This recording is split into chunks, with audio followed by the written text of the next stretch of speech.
validation, now I validate myself. Building inner strength, putting doubt up on the shelf. No more unnecessary drama, no more wasted time.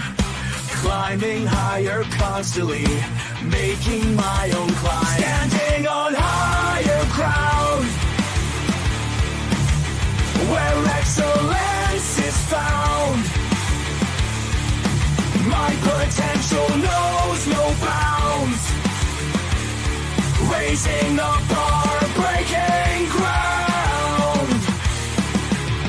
My network is my net worth. Choose your company wise. Surround yourself with eagles, not with sheep in disguise. Every interaction is a reflection of my brand. Quality over quantity, that's my personal command. Standing on higher ground, where excellence is found. My potential knows no bounds. Raising the bar, breaking ground. Whoa. I'm not just living, I'm manifesting my vision. Cutting through limitations with surgical precision. My expectations are my compass, my respect is my shield. To mediocrity and chaos, I will never yield.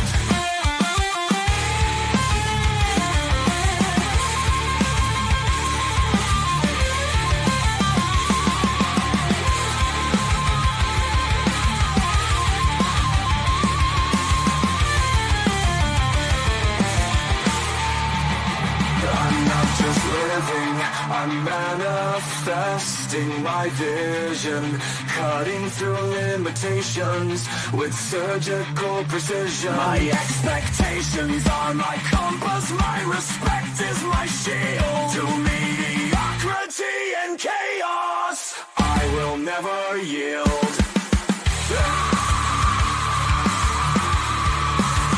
Standing on higher ground,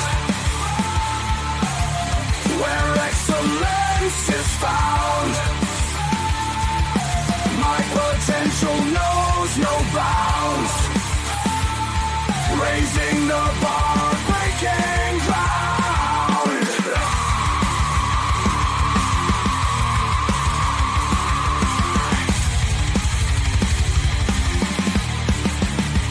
I'm not just living, I'm manifesting my vision. Cutting through limitations with surgical precision. My expectations are my compass, my respect is my shield. To mediocrity and chaos, I will never yield. How you doing, ladies and gentlemen? I'm your host, Xander, where we're talking about this, that, and everything in between. Thank you for coming to this and that. I just spun the show's name backwards. Either way it goes. Look, I'm sitting over here between a rock and a hard place because y'all know that we just heard all of this nonsense going on between Trump and Musk, and we're going to be talking about that tomorrow. I was debating upon whether or not I was going to do it sooner, but I'm like, nah. We need to talk about it on the day we're supposed to talk about it. We got to let trends be trends and let the billionaires do what the billionaires do. We're live 7 nights a week, around about the same time every night of the week. We don't let the sun rise without going live. So if we run a little bit late due to behind the scenes circumstances, we still end up going live that day. So if you didn't see us yet, you're going to see us eventually. And if you end up missing us, you can always go back and rewatch the show from the day before, where all the comments and everything that occurred in real time is replayed in the replay in real time. So you get to see the comments as they pop up and enjoy the conversation after the show has been replayed. So you're not missing anything. If you didn't get us when we were on, you'll get us the next day. Note that Monday, Tuesdays, and Wednesdays we usually cover business and finance, investment opportunities, and other such things. Thursday, Friday, and Saturday, we talk about personal development, relationship improvements, network and friendship improvement, stuff to that effect.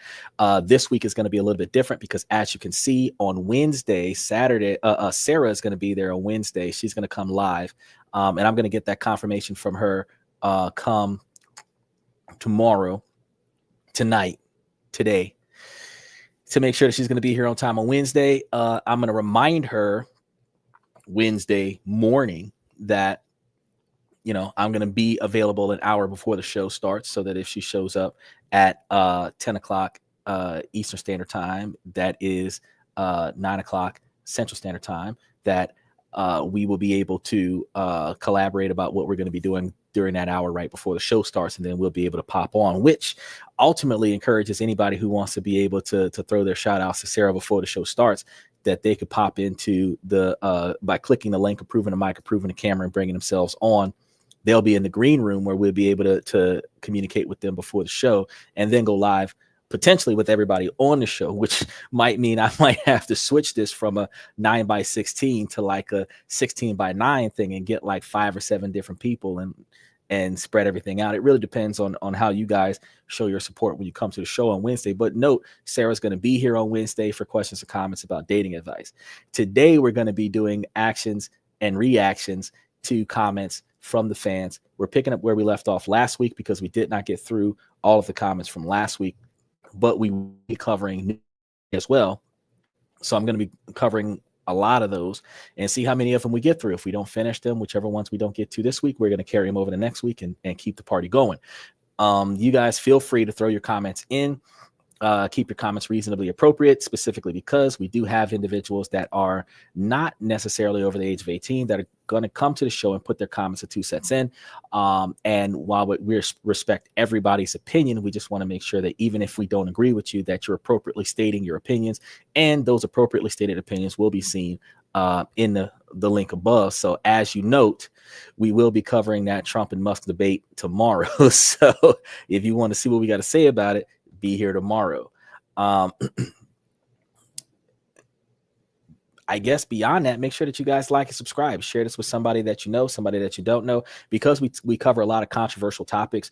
It is difficult for us to be seen because we end up in the restricted only section of the YouTube platform. So it aids us to get the word out about the platform being a self-improvement, first-person accountability platform that aids you with investments and finance and personal growth, all in one platform. If you guys were to share the show with other people that you know, other people that can benefit from the information, whether it's the information from the day or the whole podcast in general, that could provide you guys with self-improvement and financial improvement along the way.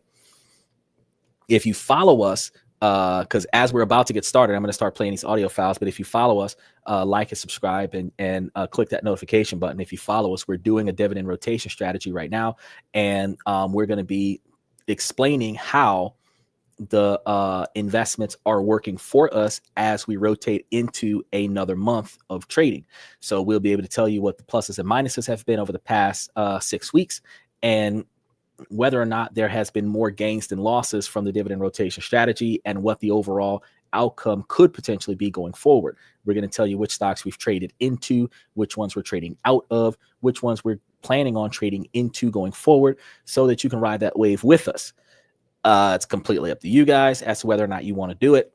Unlike a seminar that's like, oh, give me money, I guarantee you. We're going to give you the pluses and minuses, the ups and downs, and it is your choice, first-person accountability, to make the right decision. Now, if you've got the capital, you see that it's benefiting the rest of us, you want to do the same thing, you do it. Otherwise, you don't. But if, like Bayside, you find that the information that we're giving you is valuable, you can always throw us a little something on the show and show us some support to help pay for the podcast, because the podcast is not free. It is what it is, a business. And YouTube takes half of everything y'all give us. So I just want y'all to know that. And yeah, you want to see me get $25, you got to give me 50. That's just how it works, because YouTube take half of everything I get from y'all. But the advice that I give you guys is ultimately free. Y'all can just watch the show for free on a regular basis and learn from me, make yourselves a millionaire as I do the same. And as I move up the ladder, you guys should move up the ladder with me, which ultimately means that we should all be millionaires by the time I make it there. Make sure that we start working on our 5-year, 10-year, 20-year goals. And any decisions that we make that will impact our ability to reach that goal, we need to make changes to adjust either the goal or adjust our decision-making process, because sometimes there's an investment that is highly profitable if you stick with it, even if your goal is to do something different.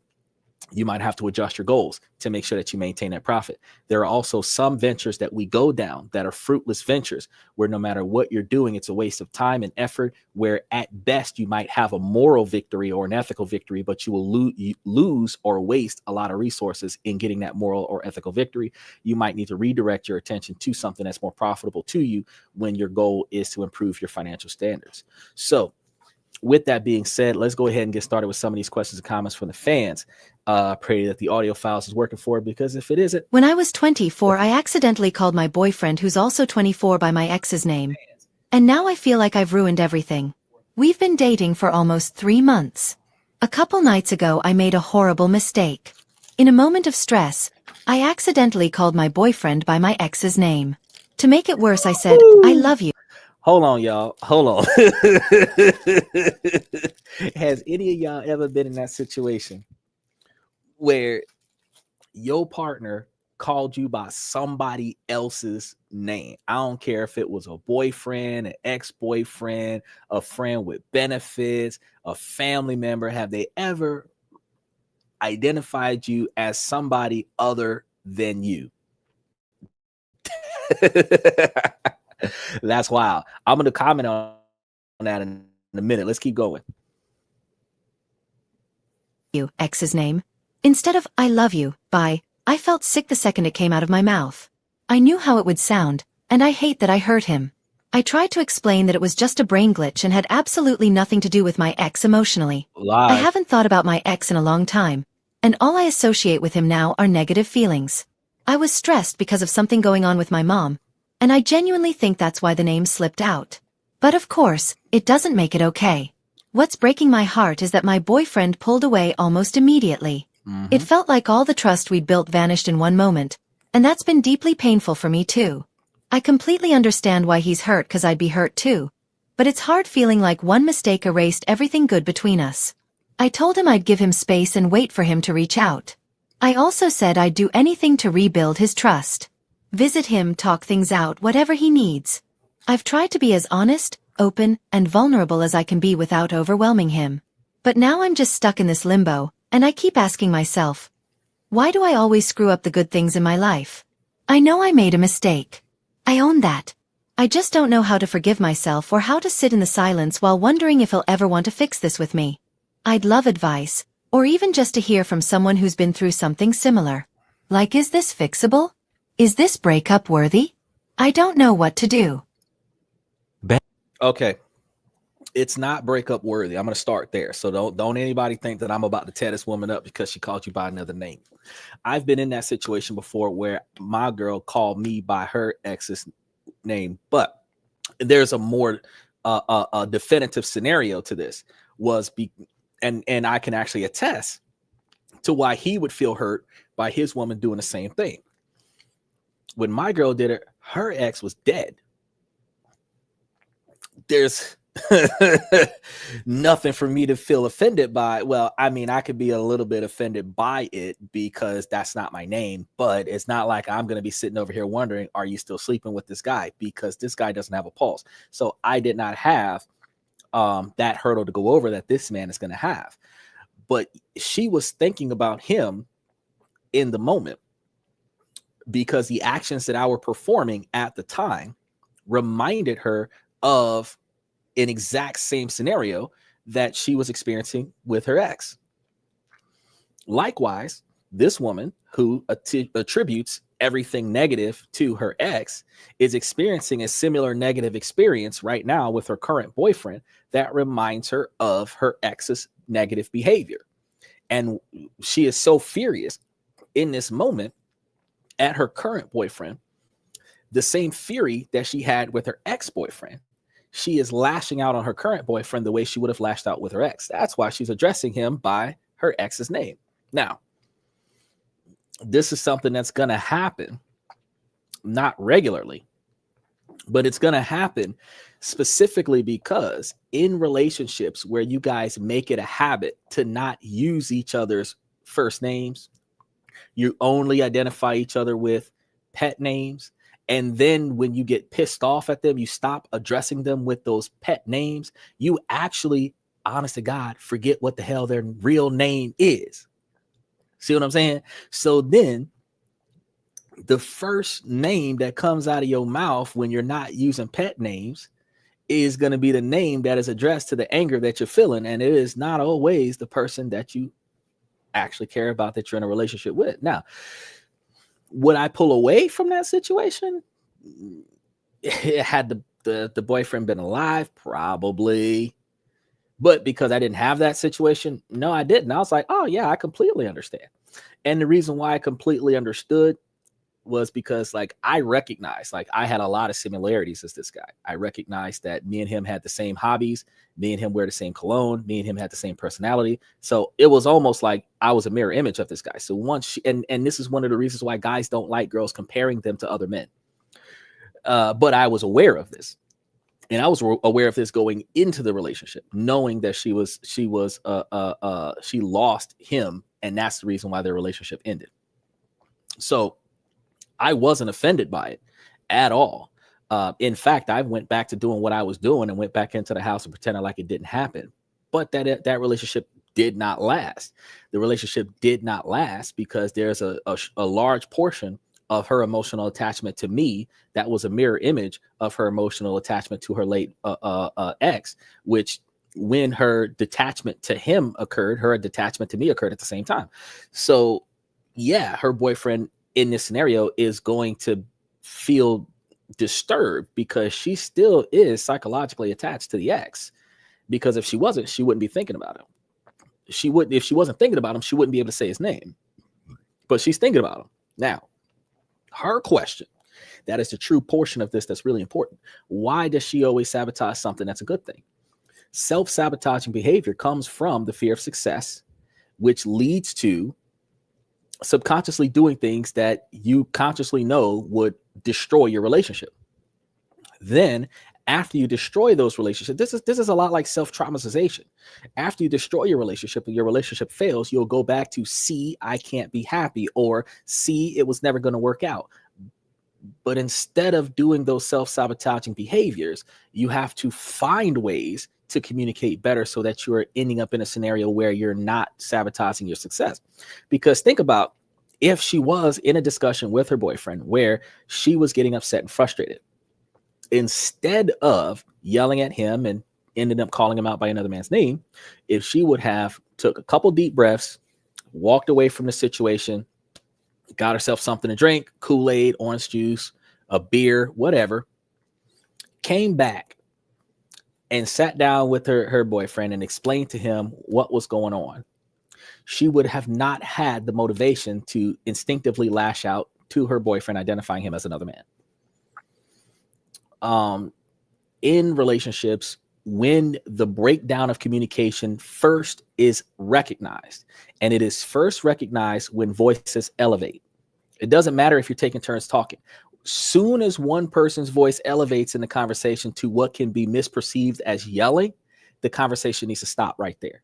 Let's just pause and regroup later today, tomorrow, talk about this after we have emotionally detached ourselves from this issue. Then we can deliberate it from a third person perspective where we can look at the problem and try to resolve the problem without blaming each other. This will prevent us from yelling and fussing and cussing at each other, which will prevent us from saying something that we can't take back, saying something in the heat of the moment that we don't mean just so that we can hurt the other person the way we feel hurt.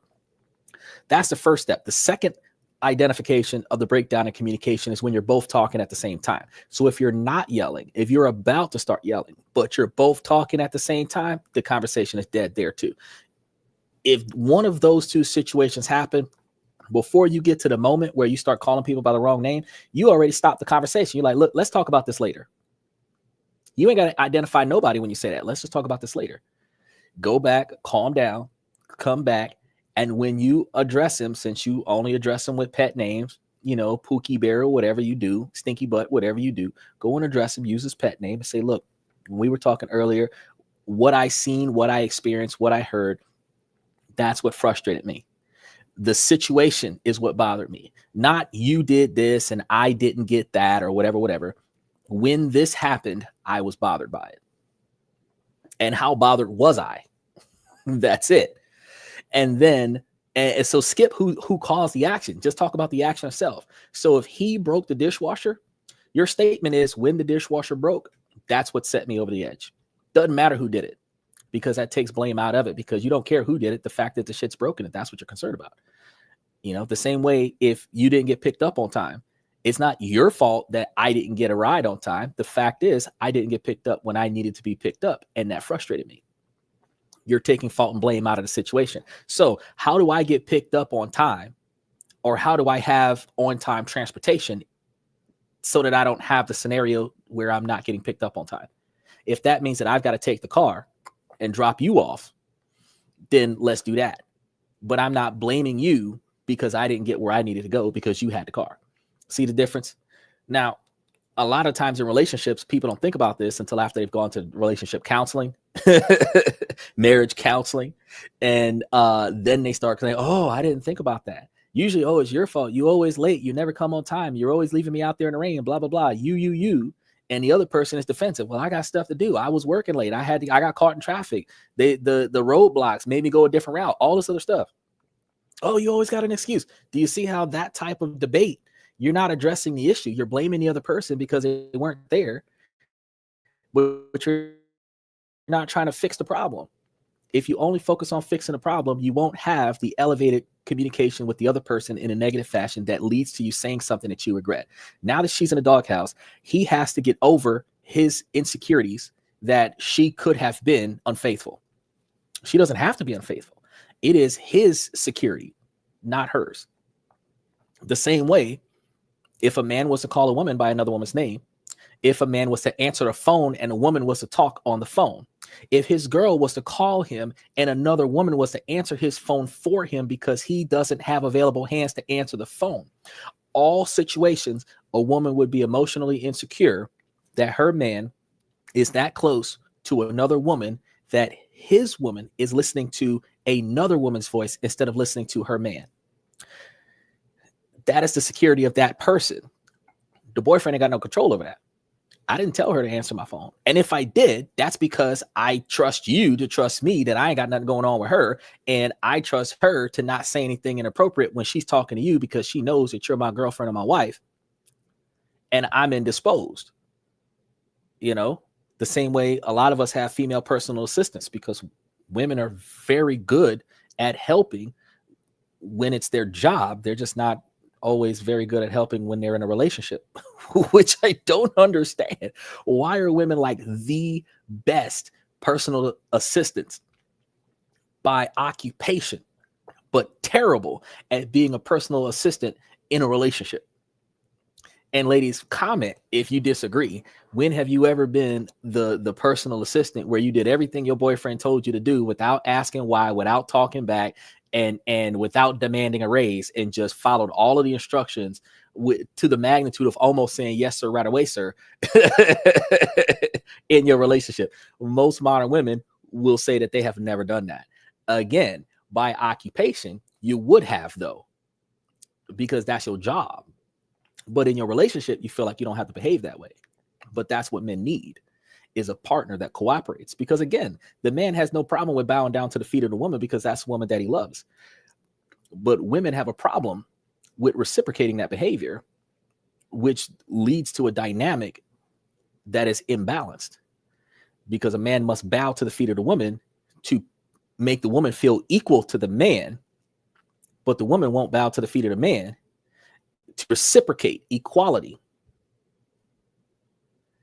I mean, if everybody is bowing to everybody, ain't we in Hong Kong now?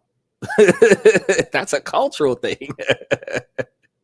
You feel me? It's a big difference. It's a big difference. But let's go ahead and touch base on some of these other ones. And invited me to go on tour with them, but expect me to chip in $1,500 in tour costs even though I'm not in the band or getting paid for this. I was asked by a band if I could go on tour with them since they needed a drummer.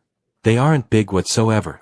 probably play to an average of 5 to 20 ppl and only have 6 songs. But of course I said yes, since this would get me some good touring experience and hopefully give me a little exposure. I learned their songs and practiced with them at their studio, which is 2 hours away 'cause of traffic, and brought my whole drum kit with me. At the end of practice they asked me if money would be a problem, and that they each usually spend around $1,500 on tour. I thought they were talking about personal expenses like food, drinks, etc., which is fine. But then when I got home I realized they were talking about the actually tour expenses, transportation, crew costs, stage clothes, etc.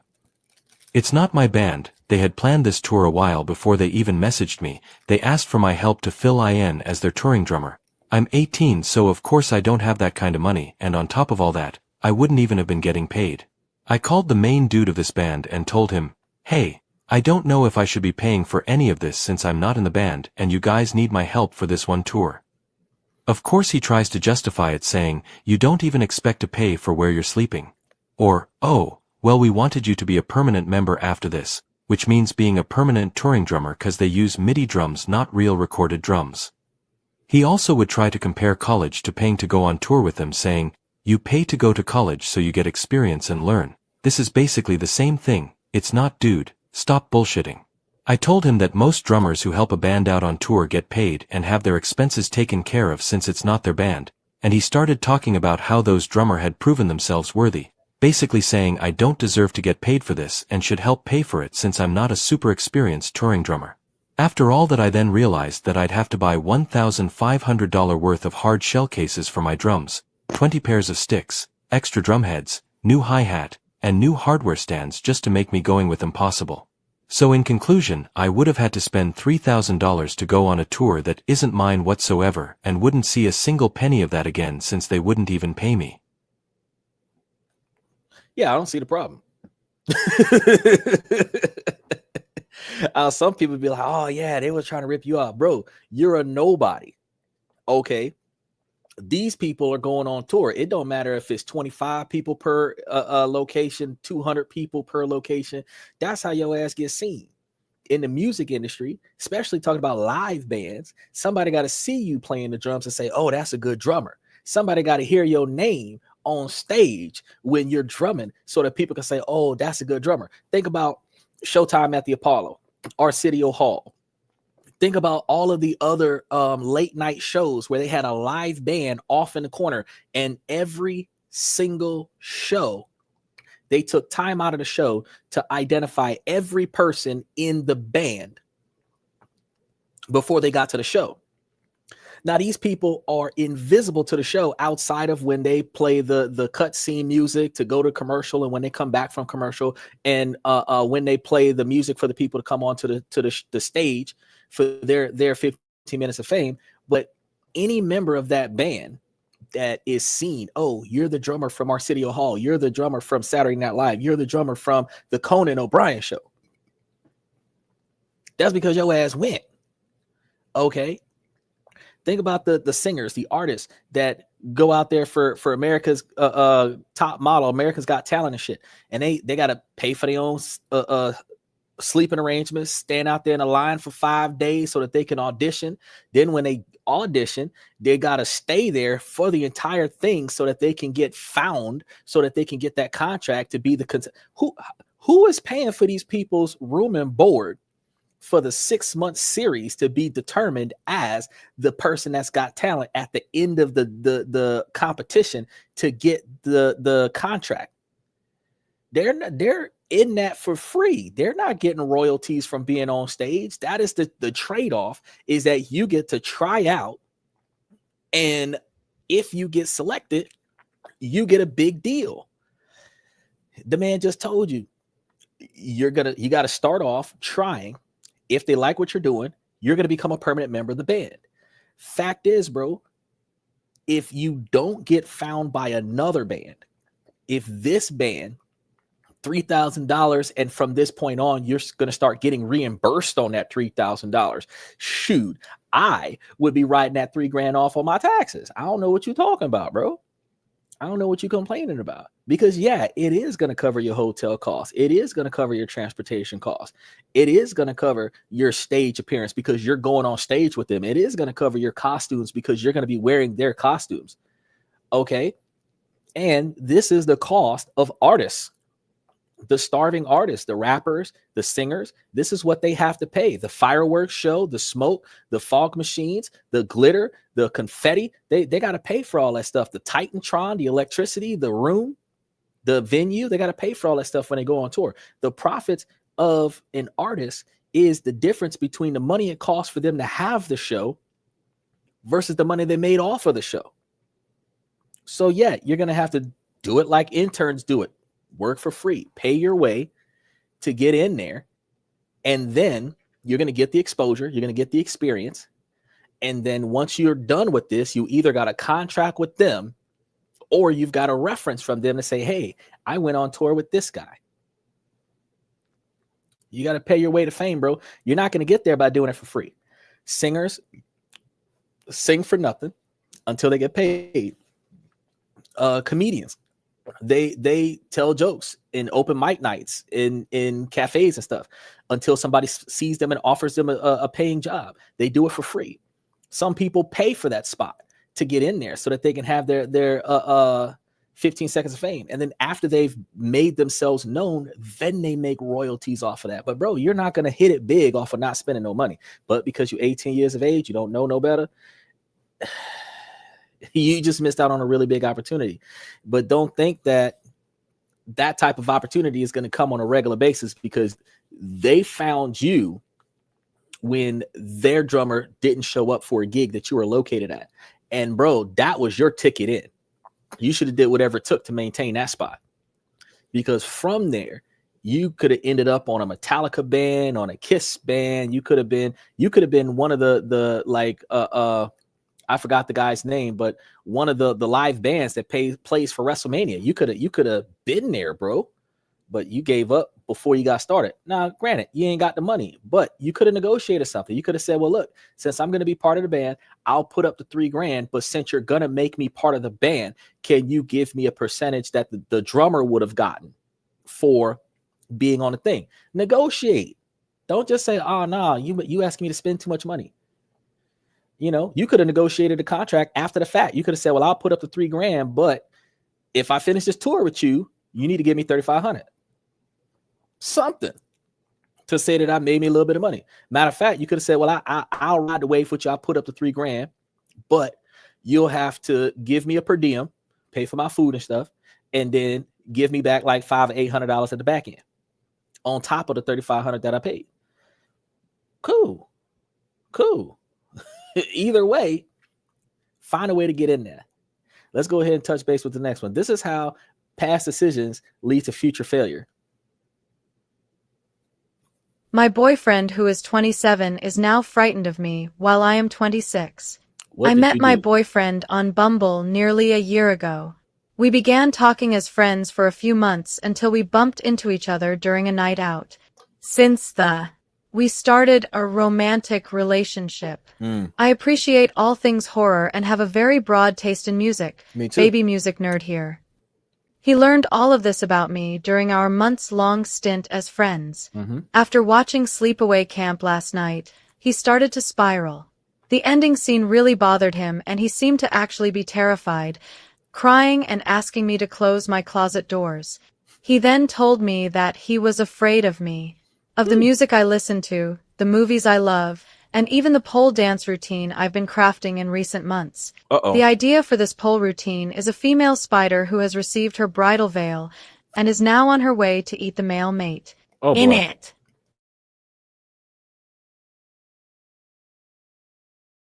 I remove a veil from my face and body and dance my heart out. He told me that much like my dance routine, my movie interests always feature a woman who is monstrous or evil. In some ways I could see his point, but I also enjoy other movies outside of horror, and not all the horror movies I watch include female antagonists. He also brought up how my jokes that I hate all men has something to do with it too. And I can see his point here, but when making such remarks I refer to unsafe men, the guys who make it impossible to walk home alone safe at night. I do feel some shame and responsibility for this, but I'm not sure how to move forward. Added note. He also has a friend who he talks to very, very regularly about Catholicism. I could be wrong, but the closer he gets to this friend who is a part of the church, the more distant and judgmental he becomes of me.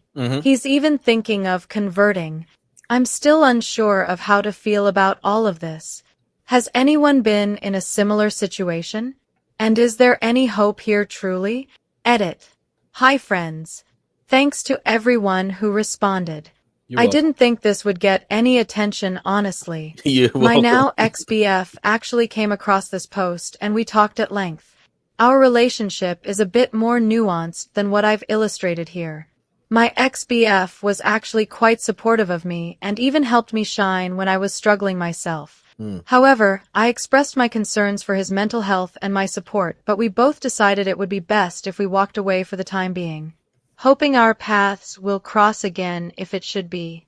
Thanks for all the words of comfort and advice. And those who think I am gearing up to eat my ex-BF, wouldn't that be a little too on the nose? How would No. you feel if your long-distance relationship boyfriend or girlfriend drove 2.5 hours just to spend a night with you? I wanted to surprise my girlfriend and see her tonight. She gets off work late, Oh and boy. I miss her We company. got two things we got to We talk about see now. each other weekly, multiple days, even though I'm already 2.5 hours away from her. But I wanted to surprise her tonight with a short visit, spend the night with her, and then head back home sometime tomorrow afternoon while she is at work. Eventually, I'll see her sometime next week. I actually have to work on some things while I'm there while she's at work the whole day tomorrow. Okay. But yeah, how would you feel if your so did that to you? All right. So before we go any further with that, let's start with the first part. First part is, okay, so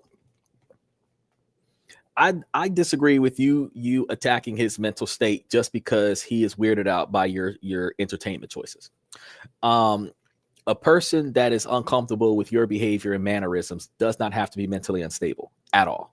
One of the things that I've noticed is that a lot of times especially when a man voices a concern, valid or otherwise, that females tend to dismiss that man's concern and blame either his mental state, trauma from his past, upbringings from his mother, and all of these things are deflections from the fact that you're doing something that makes somebody else uncomfortable.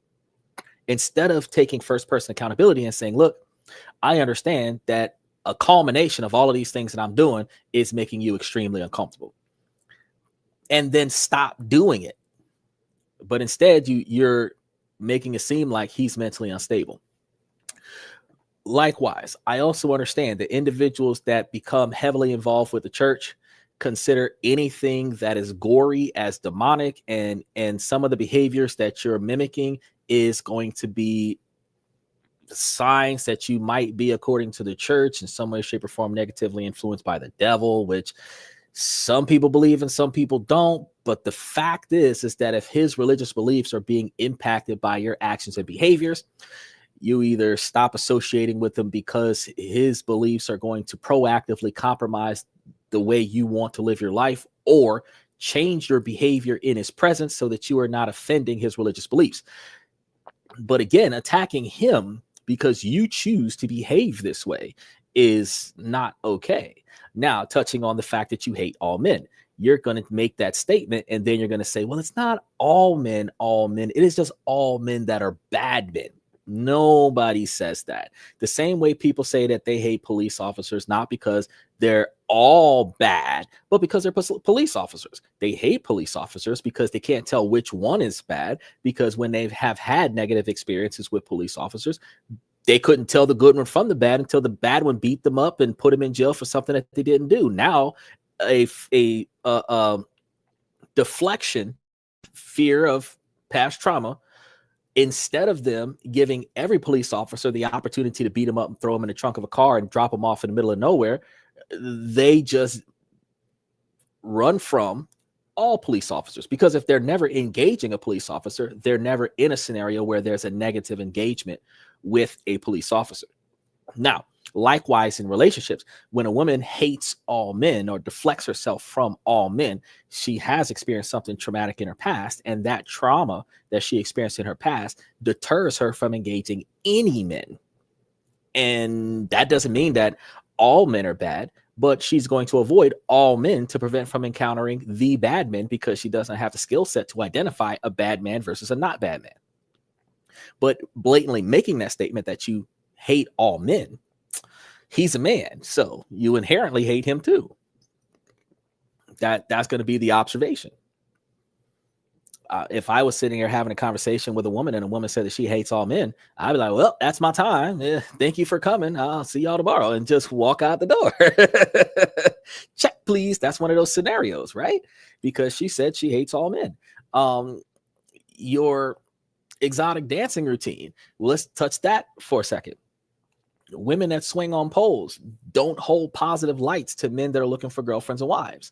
Women that swing on poles, they can do it as a yoga instructor. They can do it as a fitness instructor. They can do it as an exotic dancer in a nightclub. You can do it as a pastime, but the perception of women swinging on poles has a negative connotation to it. So having the skill set to swing on a pole leads to all kinds of negative imagination as to what you really do with that pole when I'm not here, kind of thing. And it's not your fault, but since that is the reputation of that pole, the same way tattoos have a negative connotation to them. Biker gear has a negative connotation to it. You know, if you're not that persona carrying on that way with first contact or reasonably the beginning of a developing relationship, you're developing the relationship that you want to develop. Inherently a modest woman, you're not supposed to be swinging on a pole, because I can tell you there are no dance moves that doesn't require you to be gapped open at some point, spinning in some direction where he's getting a very good view of everything he's not supposed to be looking at until he's committed to you. So being able to perform like that to somebody that you're not readily knowing indicates that there's a possibility that you could do that for just about anybody. The same way a girl that's willing to have a one-night stand with a guy that she doesn't know is willing to sleep with just about anybody. You know, so if she's not willing to sleep with you, there's got to be something wrong with you, because based on her reputation, if she's a one-night stand kind of girl, it doesn't take much. So if that's not the reputation that you're trying to present, it is important for you not to carry that out in first engagements, because again, I want to point out, she did say that she's had a long online engagement with this person. This is the new in-person engagements that just started happening. So you're not swinging on poles with first contact. You're not swinging on poles with the first 3 to 5, 10, 15 contacts. You might decide to do that like a year into the relationship to spice up the relationship after communicating with your partner about if he would be comfortable with that or encouraging of that. But like first handful of dates, you don't really know his middle name. You couldn't tell me what his social security number is. You don't even know if he even likes you like that. Are you spinning upside down like Skin Diamond or somebody like that? Like, bro, you're not you're not giving out the right message. Now, your Black Widow performance, again, leading to the fact that you will take off a man's head, that's compromising. You're compounding stigma against men in your perception of men, in your behavior patterns, which ultimately gives a man a concern for his own safety. Because if you're the kind of person that would get involved with him and then take his head off like Lorena Bobbitt, I mean, he gonna avoid that. He don't want nothing getting cut off by accident or on purpose, simply for a little pleasure. It's not worth it. Then I kind of want to touch base on the horror flicks. I have watched 100% of the horror, thriller, gore genre that existed on Netflix, which leaves a very small portion of Netflix that hasn't been watched yet. I have watched so much Netflix over the years that I am really waiting on new releases to come out so that I can watch something different, so that I'm not hitting on reruns. But if I was to have a movie night with a first encounter or a first handful of encounters, I would not put horror on as a to watch. Action, adventure, drama. Women love drama. So as a man, I will put on a drama because most women like drama. Some women that would prefer not to be so overly emotional in the beginning, we would do action.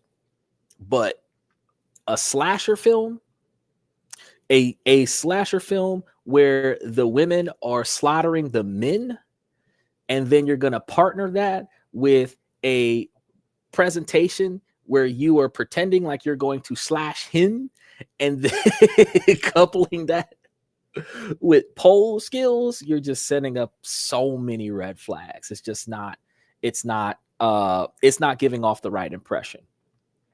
It is equivalent to me advertising about stealing being a good thing, watching a movie about stealing, then giving you a master plan on how I'm going to rob you without actually robbing you, so that you can say, oh, that's funny. Nah, bro. You already laid out the plan on how you're going to rob me. I don't want to stay here. Let me grab my stuff before I start losing my stuff and start making my way up out of here. Do you understand how that works? So you really got to paint a better picture of yourself. But this does play into the same scenario that we had with the last female, where self-fulfilling prophecies come from you subconsciously making bad decisions that will compromise your ability to succeed. But individuals that do not take first-person accountability will blame somebody else for their failures, the same way she's blaming this gentleman for his personal beliefs and challenging his mental state, when in fact she should be correcting her own mental state. Because if you think about anybody who has behaved in a gothic fashion, where they're wearing all black and the white face makeup and the obsession with blood and, you know, pig guts and everything, Carrie style, if y'all have ever seen that movie Carrie, and you're hanging out with this person, you would be more concerned about their mental state, whether or not they're going to gut you like a pig and do a human sacrifice with you, than they are worried about your mental state, because you came walking up like Charlie Brown and you just walked into a witch seance and you're like, whoa, this ain't what I came for. That's like a brother walking into a room full of people wearing sheets on their head talking about some, whoa, I thought this was supposed to be a barbecue. I didn't think I was going to be the barbecue. You see what I'm saying? There's the interpretation from the other person is completely different. So you really got to think about how you present yourself. But let's go ahead and touch base on the next one. We've been dating for a year and a half now.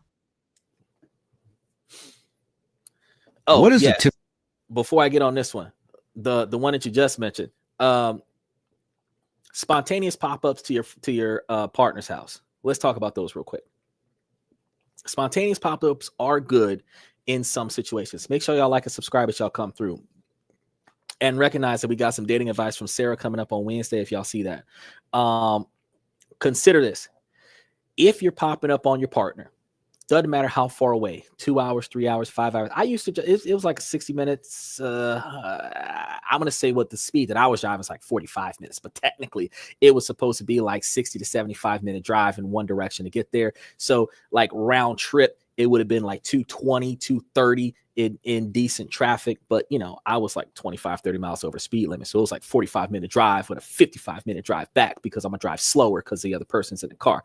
But if you're driving 2.5 hours in one direction to get to your partner, you are determined to get there, right? Now, you think that it's the thought that counts, that you drove half a day to get to your partner's house so that you could surprise them. And they're going to be enthusiastic because you came so far to get to them. No, fuck that. Nobody cares how long it took for you to get to their house. The fact is you're here unannounced. So some people will think it's romantic that you dropped in on them because they were thinking about you. They missed you. You missed them. You came. You're here. That's fantastic. Some people will be annoyed because they just talked to you on the phone 4 hours ago and now you're here. They had other stuff they were going to do today. You were not a part of their plans. You're interfering with some things. So a lot like the zombie apocalypse movies. And the only reason why I use the zombie apocalypse movies is because those movies and Road Trip and a few other movies indicate this particular type of personality. If you two live in different locations, y'all have different lives, and the only connection you have is the verbal communication by phone or by email or by video call. When they get off that call with you, their real life starts. And if you decide to take a road trip over to them, whether it takes a few hours or a few days, When you get there, you might find out they have a whole boyfriend, they have a whole life. You're not part of that life. Some women are married, some of them are divorced, some women have children for these men, but you were a catalyst to a happy moment that did not require much effort or reciprocation. Now, eventually you're going to have to go out there and find out if there is room in that person's life for you. But the truth of the matter is that you're taking a huge risk if you're going unannounced. If you're going unannounced, though, you can find out if you are the only person, because if they weren't expecting you, they should be able to introduce you to everybody that they know. This is my boyfriend. This is my husband, whatever. Likewise, ladies, if y'all were to make this particular type of journey, the guy should be able to do the same thing, take you with him everywhere he goes. Like, you should be able to pop up on his doorstep, and the first thing he does is swing the door open and invite you in. Ladies, y'all show up at a guy's doorstep, and sometimes he might crack the door open and keep the door cracked open because he doesn't want you to see what's going on in the house. You will know if the person that you drove all the way out there for has the same value in you as you have in that person based on their behavior. So showing up unannounced might be something that you need to do, but it is dangerous, specifically because you might find out something that you wasn't expecting to find out. Like when Drew Hill came home from work early and found somebody sleeping in his bed. Had he got off from work early and went and hung out with his homeboys and went home when he was supposed to go home, he would have never known. But because he went home early one day and didn't say nothing, thought he was going to surprise his girl, that's how you find out. Breaking your routine, that's how you find out. That's how you identify affairs, by you breaking your routine and checking up on your spouse's consistency, or by your spouse recognizing that you have broken your routine and started doing something different. That's where the first signs of infidelity comes from, changing of your routine.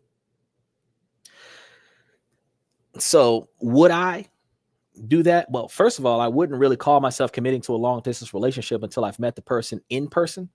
And I also would not commit myself to a long distance relationship unless I have committed a long term quantity of time with that person.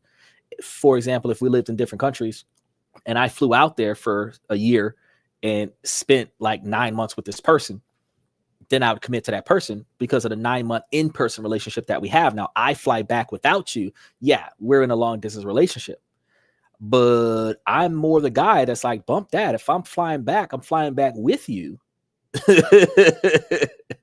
And then we'll figure it out. But if you're not willing to come with me, I'm not gonna put 9 months into a relationship with somebody who does not know in the beginning that you dating me will lead to you flying back with me to where I come from. That doesn't mean that we won't fly back to where you came from. It just means that we might have a permanent long-term relationship that leads to us getting dual citizenship, where I'm a citizen in your country and you're a citizen in my country because we're going back to my country. And then I might go back to your country, and that might be my vacation. Because if I'm a higher financial status individual where I can afford to pay for my standard of living in my country and to pay for my standard of living in your country, then I might be in my country when the weather's good, and I might be in your country when the economy is bad. That way I don't have to worry about inflation in my country because your country ain't dealing with that. You got to understand there's a plus and a minus for all of that, right? And then fellas, you understand that you got these girlfriends that's got this dowry that you got to pay them. You're renting the girl hair, nails, and all this other stuff, couple $1,000s a month to pay for your girlfriend, the dating fees, the dating tax. We talked about that on the show last week. And think about it, fellas, if you can date a girl that costs her $500 a month, where you're paying her family $500 a month as a dowry to this girl, that's way cheaper than the American women at $2,000 a month for the hair, nails, fingernails, eyelashes, eyebrows, all this other stuff. And that's before you feed them and pay for their medical expenses and put gas in their car and pay for their phone bill, their storage unit and stuff, child support payments and everything else that you got to deal with. Just think about it. So there is no free women in this world. It's just not going to happen. It's just the fact that if you're going to pay a dowry to have a long-term relationship, it just makes more sense to find one that is more fiscally responsible, that is also more diligent about being contributive to the relationship. Whether she's taking care of all of the stuff that you would have a personal assistant do or whatever, you got to find one that makes the money make money for you, because the more she saves you, the more you can spend on her. So if that money that you would have been spending on bullshit with an American woman ends up being the difference from a non-American woman, where you could end up paying for the flight to go back and forward because you're not spending as much money on stuff that you don't need to spend, guess what? She gets everything she wants, you get everything you want, and y'all get to fly back and forth. That's the best of both worlds for everybody. You got to find a way to put everybody on the same ticket. Think about that. Make sure y'all like and subscribe as y'all come through. Typical reaction of an ex when they are ignored after a breakup. So he asked, what's the typical behavior of an ex when they're ignored after breakup? They stalk you. They badmouth you. They pop up. They ask a lot of people about you. Some of them destroy your stuff. You see them spray paint your car or spray paint your house. They go to your job if they know where you work at and talk bad about you to your boss. You know, depending on the kind of ex that you have have some exes that are vengeful, but you also have some exes that could give two shits about you. Once you are gone, they are glad. So they move on with their lives and they don't pay no attention to you. And you're wondering, why are they not reaching out to you? Because they're glad that you are gone, because they are finally at peace. So there are the exes that can't let go, but they are some exes that let go before you let go, and once you let go, they were like, thank you, Jesus. You understand? So I think the better question is, do you have the type of ex that is still clinging to the former relationship, or do you have the kind of ex that has already detached themselves from you and has moved on, where the relationship was on life support because you didn't want to pull the plug, because they were already out of the relationship. They were just hovering, waiting on you to give up. And once you gave up, they were like, whew, I'm out. You know, it's the same way, like a boss that wants to fire you, but they don't. But when you quit, they're not like, no, don't take too long to get to the car because I'm glad that you're gone. That's kind of how that is, you know.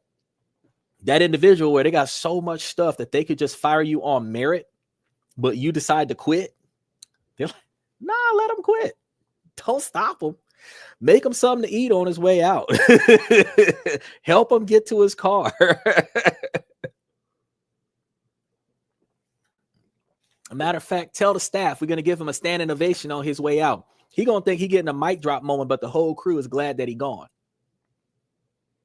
Then when he go back around there to go get his stuff is in the trash out back because they was ready for him to go from the gate. You feel me? So you got to ask yourself what kind of ex you got. And then let me ask you a third question. Why do you give a fuck about what kind of ex you got? If you moved on from your last relationship, do you really care about what your ex got going on? Your ex could stalk you. And you should not know that your ex is stalking you until your ex makes contact with you, communicates with you in some way, shape, or form, trolls your platform. That's when you know your ex is stalking you. But if your ex stalk you in silence and don't tell you, do you really know? If you see a doppelganger that looks like your ex, just turn around and go the other way, bro. Because if it turns out to really be your ex, they deliberately put themselves in a situation where they're in the same place as you.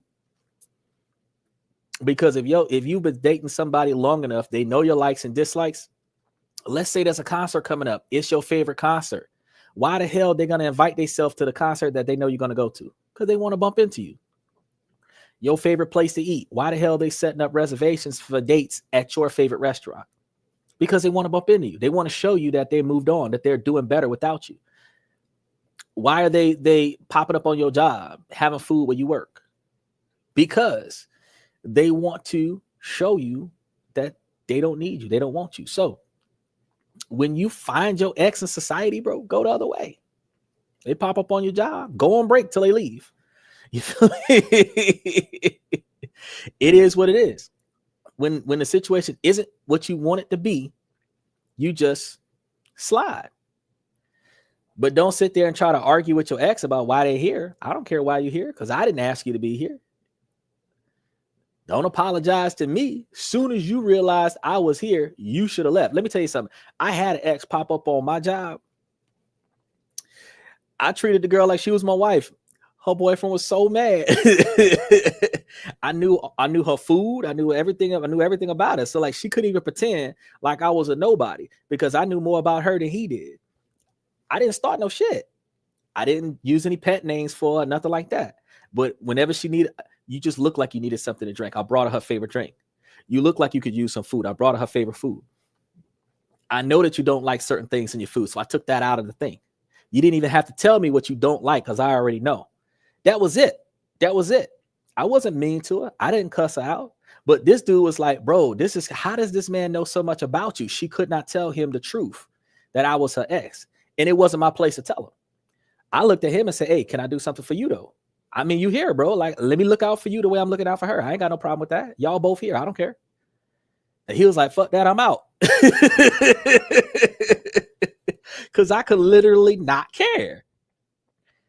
I'm going to chalk it up as circumstance. But I'm going to treat them the same way I treat anybody else when they come to my job. Because my job is to make other people smile on their way out the door when they come see me, right? I make y'all laugh, y'all smile, y'all learn some stuff from me on a podcast. So when they came through, treated them like I treated anybody else. Was I going to be like, oh, this, that, and the third? Shit, nah. I had some of the people that I was working with at the time. They're like, oh, you want to go over there and fuck with them? Nah.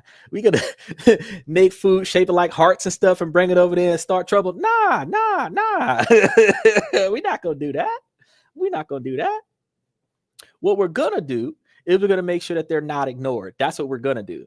That's gonna piss him off more, because if everybody else in the restaurant can't find help, but his friend got help, that's it. That's all it took.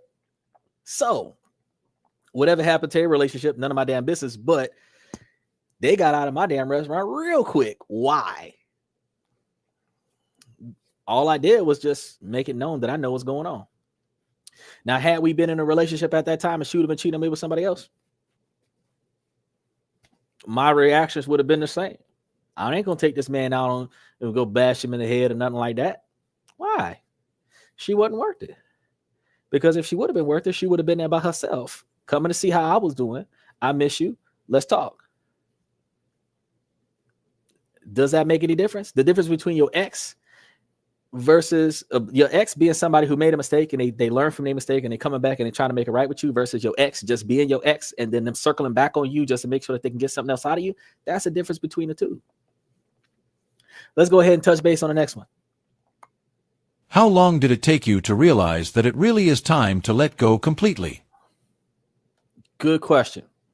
When they stop giving a damn about you, when you recognize that they recognize that you're not happy and they show you that they don't care, that is when it's time to let go. You can put any example to that. If you crying and they're the cause of it and they're not going to stop you from crying, time to go. If you frustrated and they're the cause of it and they're not going to remove your frustration, it's time to go. If you was at peace until they got there and they don't care that you no longer have peace, it's time to go. If you was successful and they got there and every time they do something, it interferes with your ability to succeed, but they're not trying to change that behavior, it is time to go. If your partner recognizes that you are unhappy and you are unsatisfied with their actions or their lack of action, and they do not have the motivation to change what is negatively impacting you, with full knowledge that their actions and behavior is negatively impacting you, that person doesn't care enough about you for you to be in a relationship with them. Once you recognize that, it is time to go. That's it. You're not trying to fix it from your end, because you can't. The stuff that needs to be fixed is on the other side of the table. And if they're not trying to fix it, it ain't going to work. If I patch up the holes on my side of the boat and you don't patch up the holes on your side of the boat, the damn boat's still going to sink. It is not my responsibility for us to switch sides so that I can patch up your side of the boat and you got it on easy street. That's not what this is about. If this ship is sinking and you're not patching up your half of the boat, that's it. I'm abandon ship because you're going to stay on this boat by yourself. I'm not failing with you. We're either going to succeed together or I'm going to succeed by myself. But there is not a situation that's going to occur where I'm not going to succeed and I'm not going to succeed while I'm with you. That's not going to work. That old saying that women use when they want to devalue a man: I could do bad all by myself. Sweetheart, I could do good all by myself. What we're looking for is somebody that we can get with where we can do better than what we was doing when we was by ourselves. So if I find somebody that I can get with that could keep me plateaued where I'm not going to get any worse than this, so I could take bigger risks so that I could do better, that's fine. I don't have to elevate because I got you. I could just not fail because I got you, which gives me the ability to take bigger risks to increase our success. Where even the loss of that risk, we still plateau because you're there to keep us from falling off. That still makes you valuable. But if I have to keep us from failing, where I was not failing by myself, but if I don't intervene with your negative behavior, then we will fail together. That is not a good relationship to be in. So this brings back that question that I ask women on a regular basis, because when women date men, women want to elevate their life. Her life elevates by getting a man. But how many women are dedicated to elevating the man's life when she gets with the man? Because outside of sex, ain't nothing else going on. Ruders say women want peace. Well, these women need to bring peace. How does a woman want peace if she don't bring the peace? Because who be bitching in a relationship 9 times out of 10? The female be poking you all in the back of the head, talking about your mama and them, and threatening your safety, gonna get a cousin come beat your ass, and all this other stuff that got going on when the women are not satisfied in the situation. If she wanted peace, she should be putting in effort to make sure that she is bringing that peace, which means that any conflict in the relationship, she should be putting in effort to resolve it. Any dysfunctions in the operation, she should be putting effort into making it more functional. Any shortcomings in the finance, she should be contributing to the finance to make sure that the finance stay balanced. There is not a situation where she's supposed to spend the money and talk about the man and devalue the man and then turn back around and say, oh, it's his responsibility to contribute to her entertainment in addition to covering her standard of living, in addition to making her happy, valuing her, putting her up on a pedestal, making her smile, all of this stuff for her. What is she doing for him? It's got to be balanced. Whatever she expects him to do for her, that's what she need to be doing for him. Because if that's not what's going on, you're in a one-sided relationship. Because if the shoe was on the other foot and all the stuff that a woman would expect a man to do for the woman is what a woman would be doing for a man, and the man would not be reciprocating on that, that woman would say, nah. Most women would say, nah, he using you. So if that's the dynamic, back to the original scenario, if that's what she's doing to him, isn't he being used by her? So in order for it to be balanced, both parties got to have the same mentality that I'm going to do more for my partner's success. I'm going to do more to make sure that my partner succeeds. And then hopefully my partner is going to do more to make sure that I succeed. So special shout out to Ruderus. I want to give a special shout out to Ruderus because he's one of our long-standing people on the show. He comes through whenever he got time. And it is awesome to see Ruderus dive in.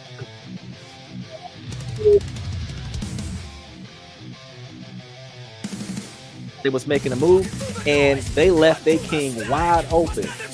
I had a bishop queen in the corner. I corner pocketed the queen. He had been already castled, so it was the rook king corner space. I had the queen aiming for the corner space, bishop behind the queen. And for some reason, instead of him taking the bishop, he took the rook.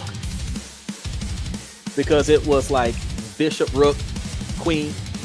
And he took the rook with the pawn. And when he took that rook, I was like, checkmate. So when that happened, I was like, this is gonna... Let's see how this person reacts when they're like, snap, I left my king open. I'm about to see if it happens again. But special shout out to Ruderus, y'all. And then let's get back to these audios.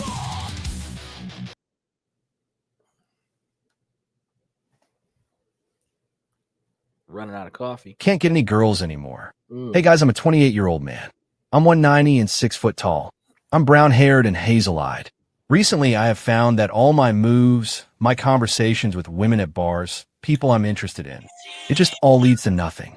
I used to talk to a girl for 5 seconds and know she wanted me. Now it's like I have to act like I'm a millionaire or have some business product that makes me cooler. Like suddenly it's not about me, it's about what I do for work, and it's really hard. It's hard to date because I have no friends. It's hard to find anyone at all. Just looking for advice. Shoot. All right, so real quick. Women's standards have gone up, fellas. hands down. Like there is no excuse. A woman's expectation, you can't just make her laugh anymore. When you meet a woman these days, you're going to have to bring your portfolio. You're going to have to bring them a business proposal. You're going to have to show them the profit margins. You're really going to have to show them that you have financial stability, that you have security, that you have the capabilities to support her standard of living if she decided to quit working. Because if you don't, bro, she ain't interested in talking to you. If you're not showing her in Roth IRA of 401k, if she not looking at a trust with a retirement fallback or something like that, where she knows that in 10 years from now y'all gonna be good because you already prepared for this, she not really giving you the time of day, because of the average female that's living in America especially recognizes the financial hardships. Women look for stability. They're going to look for financial stability in their partner, because it is socially, in most countries around the world, the man's responsibility to be the breadwinner, especially in a traditional household. And since the man's responsibility to be the breadwinner is not going to change, even if a woman is a Fortune 500 woman, even if she's an alpha boss lady, even if she's making over 100,000 a year, she's going to want a man that can do better than her before she accepts a man that cannot do it as much as her. Typically, and I've said this plenty of times before, that a person that is on your level is capable of doing for you what you can do for yourself. So if you've got $100,000 a year lifestyle from your $100,000 a year income, or a $90,000 a year lifestyle off your $100,000 a year income, and your partner has a $40,000 a year income, he can't support your $90,000 a year lifestyle. He's beneath you. So you can't just walk up to a girl and say something clever, and because you made her laugh today, that y'all are gonna go out on a date and have a one-night stand and turn into friends with benefits, which leads into a long-term relationship until y'all get tired of having sex with one another. That's not how women are operating these days. That might have been how they operated back in the 80s. Oh, he funny. Like, that's the only characteristic that you got. He funny, he clever, he's witty, he's nice. Now, granted, those are characteristics that women are supposed to be looking for in men, but they're supposed to be looking for, he's responsible. He's financially savvy. He's tech savvy. He's motivated. They're not looking for that stuff. All they're looking for is, he got a G-Wagon. He got a BMW. He got a Bentley. He's wearing Louis Vuitton. He's wearing Gucci. He's wearing Prada. You know what I'm saying? That all they're caring about is the name brand stuff that he's got, versus the name brand car that he drives, and the fact that it looks new if it's not new. And if they go to his house, if it's a 30-foot ceiling, that's what they're paying attention to. They're not paying attention to whether or not he's gonna throw him down a flight of stairs like Chris Brown, or bury him in the backyard like O.J. Simpson. What they care about is, man got extra money. If he can fly you across country, or if he can fly you trips around the world, a lot of females are going to be like, oh, he's a good man. No, sweetheart, he is not a good man just because he can afford to buy you first class plane tickets all over the world. Just because he can fly you to Spain and then fly you to Italy and put you on a penthouse suite in both Spain and Italy does not mean that he's not the kind of man that'll put you in the trunk of a briefcase and ship you off with the next shipping container. All that means is that he's got enough money to do it. The fact is that you know that if he's got a good personality, if he's prioritizing your needs, not your wants, prioritizing your needs means that he's making sure that you're not cold when it's cold. He's making sure you're not hot when it's hot. He's making sure that you're not wet when it's rainy. He's making sure that you don't get hurt when you could have got hurt. He's making sure that you're full when you're hungry. He's making sure that you're not thirsty. He's making sure you can take a bath. He's making sure that your clothes is clean. He's making sure that you're inside when you need to be inside. That's paying attention to your needs.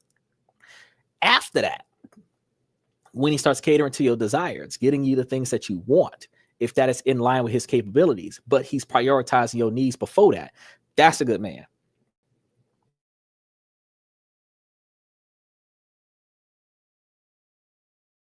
Where he's not wasting too much money on things that you don't need. That shows responsibility, which means that you can count on him to support you, support himself, and increase his standard of living. Now, what would make you a valuable woman is if you were able to capitalize on that, not by taking more money out of his pocket because he's willing to give it to you, but by investing the extra money that you don't need to spend because he got that, and invest that money in something that'll make more money for you, both of y'all, so that at some point you could tap him on the shoulder and say, baby, you can quit because we got enough. The fact is that a valuable man supported by a valuable woman is guaranteed to succeed. A valuable woman not supported by a valuable man will always struggle. But a valuable man not supported by a non-valuable woman will also always struggle. And two non-valuable people will always suffer till they fall apart. Think about that. So, ladies, when y'all start looking at these dudes that's offering to take y'all out, y'all better start asking them to take y'all to damn Chick-fil-A, McDonald's, Burger King, Starbucks. Let's go get us a couple glasses of water at the drive-thru and do something free and see exactly how little he can spend on impressing you. If he's going to impress you for the first date, let's see how cheaply he can impress you, because you want to see if he can be frugal. You want to see if he can be tentative to your wants, needs, and desires. But he needs to be tentative to your needs before your wants, and tentative to your wants when your wants are in line with his budget. And if he can hit your desires as well, that's after he done got your needs and your wants, because your desires are borderline unrealistic expectations. Your desires are like trips around the world every week. Your wants is like a new outfit for the upcoming date that y'all are going on. But your ability to be well taken care of outside of that is primary needs. And he needs to be able to cover your primary needs before anything else, but he needs to be able to do that responsibly. So if he can balance a budget and have you included in his budget, that's a start. And if he's prioritizing your appointments, if he's prioritizing the bills that you've got to do, if he's prioritizing the servicing of your car and the upgrades of your cell phone and all of these other mediocre things that you don't pay attention to, he's prioritizing your allergies and stuff to that effect, paying attention to your health, your cycle, and all this other stuff, making sure that you got your feminine products when you need them, the little things in life that you take advantage of, then he's putting you first. That is what y'all need to be testing in a man, not how much money he can spend on the first date. Does he care that you cramping, and will he go get you some Midol? That's the question. You know, you prefer to tell him that you got a headache and roll over on him, but you should be able to find out that he know that you got a headache, and he didn't hit you with the warm towel, brought you some Midol, couple Tylenol, got you some juice, then tucked you in the blanket, he rubbing your feet and stuff, like trying to make sure that you feel better, because he can see that you about to start feeling bad. So he's starting to do stuff for you so you don't feel bad. He's prioritizing your needs. You understand? So if you find a guy like that, that's a keeper. Don't matter how much money he got. So when y'all change y'all priorities, y'all gonna change the kind of man y'all get. Let's go ahead and check base on the next one. Lot of rejection this month. I've been through about 5 different rejections in this month alone. The first one was a woman who had an eating disorder. She was still in love with her ex, and I found out she classified herself as not a good person to date due to the eating disorder. Ended after date 1. Second girl was her friend. Ended after date 2. I got a bit further with her, but she told me she wanted to be friends at the end of date 2. No explanation had been given as to why. Made me pretty disappointed. Both of the above women I was introduced to by friends. I didn't meet them on apps. Third rejection, I thought I nearly wasn't going to be rejected. I spoke to this girl from Hickey for a few months. We did a couple video calls. She eventually agreed to meet up. Over a period of time, she started making excuses about the meetup, and now I barely hear from her. Usually the excuses were her parents wouldn't let her date, and at one point, she told me I'd have to wait 6 to 12 months to see her. This one was the strange one. The girl seemed all interested at first and even told me she really liked me, and then she does a 180 and shows no interest whatsoever. The last 2 rejections were from a singles event I went to last week. These stung the least, since I hit it off with them, got one of their Instagrams, the other never accepted the follow request, then never heard from them again, but I barely knew them anyway. The others I got to know for a period of time before being rejected. Hopefully the rejection will end soon. Hold on a second, y'all. Real quick. The first two, you shouldn't have been. You need new friends. Okay. I'm not saying get rid of your old friends. I'm just saying get you some new friends. Okay. Because the first girl that you was dating, she's got concerns about herself. So she has to work through that trauma before she can get into a positive, healthy relationship.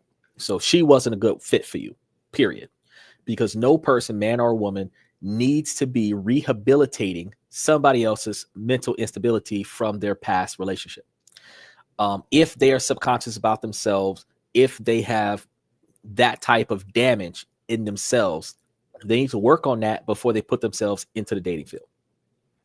If you're willing to nurture that, go for it, but it usually doesn't end well because you run out of patience for that type of individual, no matter how long you're in there, because they have not forgiven themselves for what they're doing or learned from their past mistakes or accepted the scenario that they're in, and they're not willing to move forward from whatever they're going through.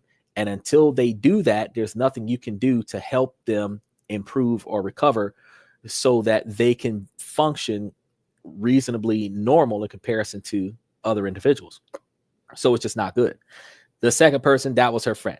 You should, I'm going to tell you right now, you only hunt for one out the flock. You don't go for every person in the flock. So if you got one hen out the flock and that flock was damaged, that's it. The whole flock is damaged. So as soon as you found out that that was her friend, she was damaged. I told y'all yesterday, the day before yesterday, you were the product of your 5 closest friends. The 5 people in your life that you spend the most time with. You are the product of the average of those 5 people. So if she is psychologically damaged, her friend, birds of a feather, would have some issues. It doesn't matter what's going on. They would have some issues because they're all friends. Birds of a feather flock together. Whether it's emotional, whether it's psychological, they all, one got issues, they all got issues. Now, the second friend that you would have went a lot further with probably communicated with the first friend that you were making progress, and the first friend discouraged the second friend from moving forward with you, and that's why the second friend ditched you. And that's another reason why it's not good to date multiple women in the same group, because the bitterness of the last one will sabotage the next one, where the next one won't be able to be successful with you because they got no problem with cock blocking each other. It's a girl power scenario when it's women versus men, but it's every female for theyself. I'm about to say something different. It's every female for theyself. In addition to women against men, the men work together to help one man get a female. And the men are defensively together being ostracized by females, but the women are against the men and then against each other at the same time. So a woman will sabotage another woman's happiness while promoting women being single.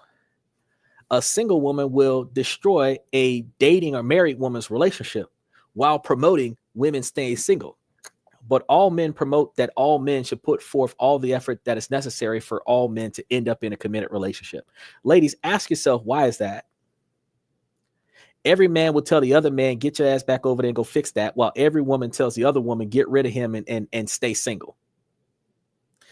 Yet every woman that is single says that they wish they were in a relationship, even if they're not in a relationship right now by choice.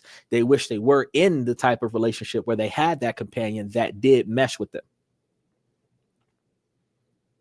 So why are y'all single women that are past y'all prime, that is no longer relevant in the dating pool, not encouraging the younger generation of women that have not yet passed their prime to behave appropriately so that they can find a partner that will mesh with them before they get too old and not be desired by the current society?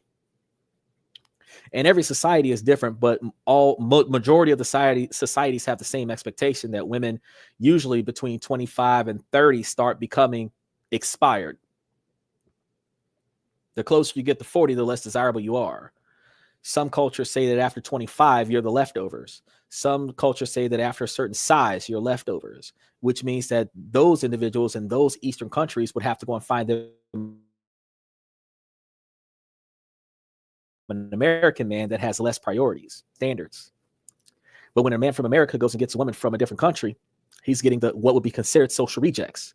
The ones that are divorced, the ones that are with children, the ones that are overweight, the ones that are old, because those are the ones that their society doesn't want, but those women are available. The same thing in America, where the women over 40 with piss poor attitudes and a bunch of children are not desirable. So they're available. So somebody from a different country who doesn't care about that would swoop up and grab that woman and say, hey, I got me a keeper, because you're willing to put up with that bullshit. But the rest of us is not.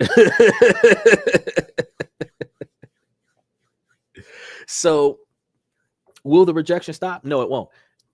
The statistics of advertisement is that 2% of the people that you pitch yourself to will accept you, because 5% will respond. Half of that will respond negatively. On average, about 2% of the people that you pitch yourself to will accept you. So for a man, 2% of the women that see your profile will swipe right on it. So 2 times the people that swiped right on you actually saw your profile. Out of 100% of the people that saw your profile, 2% of them will communicate with you on the platform. Out of the 100% of the people that communicate with you on the platform, 2% of them will follow up with communication. Out of 100% of the people that followed up with you on communication, 2% of them will meet you on a first date. Out of 100% of the people that go out with you on a first date, 2% of them will turn into frequent dates. And out of 100% of the people that end up in frequent dates, only 2% of them will end up in a long-term relationship, which means that on average, about 2 out of 1 to 2 million rejections might end up in a long-term relationship. That is the probability of marketing a man in society, period. So for a man to find a wife, out of his entire life, he would have to get rejected between 1 to 2 million times. You spread that out over the course of 20 years, you're looking at a few 100,000 rejections a year, every year, until you're financially stable enough to get accepted. So is it going to die down? No, not until society changes and women start advancing themselves to men in an appropriate fashion. When women start making the first move, which is safer for men that women make the first move, because when a man makes the first move, they're treated like a creep. So, or some type of offender of some sort. So it is safer for men if women make the first move, because then the women are insecure about the man approaching them. They're not going to get victimized because the woman is making the first move. So if she can judge the man from afar and determine that his style, personality, and character seems to be in line with what she might be interested in, and she makes the first move and engages the guy, even if he pays for the first date, if she approached him first and asked him for the date, he would be in the safe zone with taking her on the date. And there would be more progress in the relationship. If she paid for the first date and he paid for the second date, that date would have more success. That relationship would have more success. Because if a man has to impress the girl to get the girl to go out with him, then he has to impress the girl to get the girl to go out with him a second time. And then he has to keep impressing the girl until the girl is committed to the impression. And then he has to maintain that impression in order to keep her in a relationship. And then he has to maintain that relationship in order for her to accept his proposal. And then he has to maintain that wedding, that proposal, that engagement, that marriage. If he ever fails to carry the weight of the entire relationship on his shoulders, she's going to lose value in him and then leave him. But if the woman is putting forth the effort in a relationship, the same amount of effort that the man is putting in a relationship, or more effort than the man is putting in a relationship, then that man has a keeper. You have to show me that you want to be here before I show you that I want you to be here, because who gives a fuck if you don't want to be here? Why am I wasting all my money on you? That's what your boss is going to say. And ladies are going to say, oh, that's misogynistic to da da da da da. Look, ladies, in any interaction, the person paying for the presence of the other person is the boss. The person being paid for is the worker. You want money out of the situation. You do what it takes appropriately to get the money. They want stuff done out of a relationship. They pay what needs to be paid to get stuff done. That is every professional platonic relationship. So when you start putting romantic, intimate relationships in that same dynamic, it is still the same transactional infrastructure. So if you want to be taken care of by him, he's the boss. Not because he's going to dictate you, but because he's paying for your standard of living, which means that you got to work for that appropriately.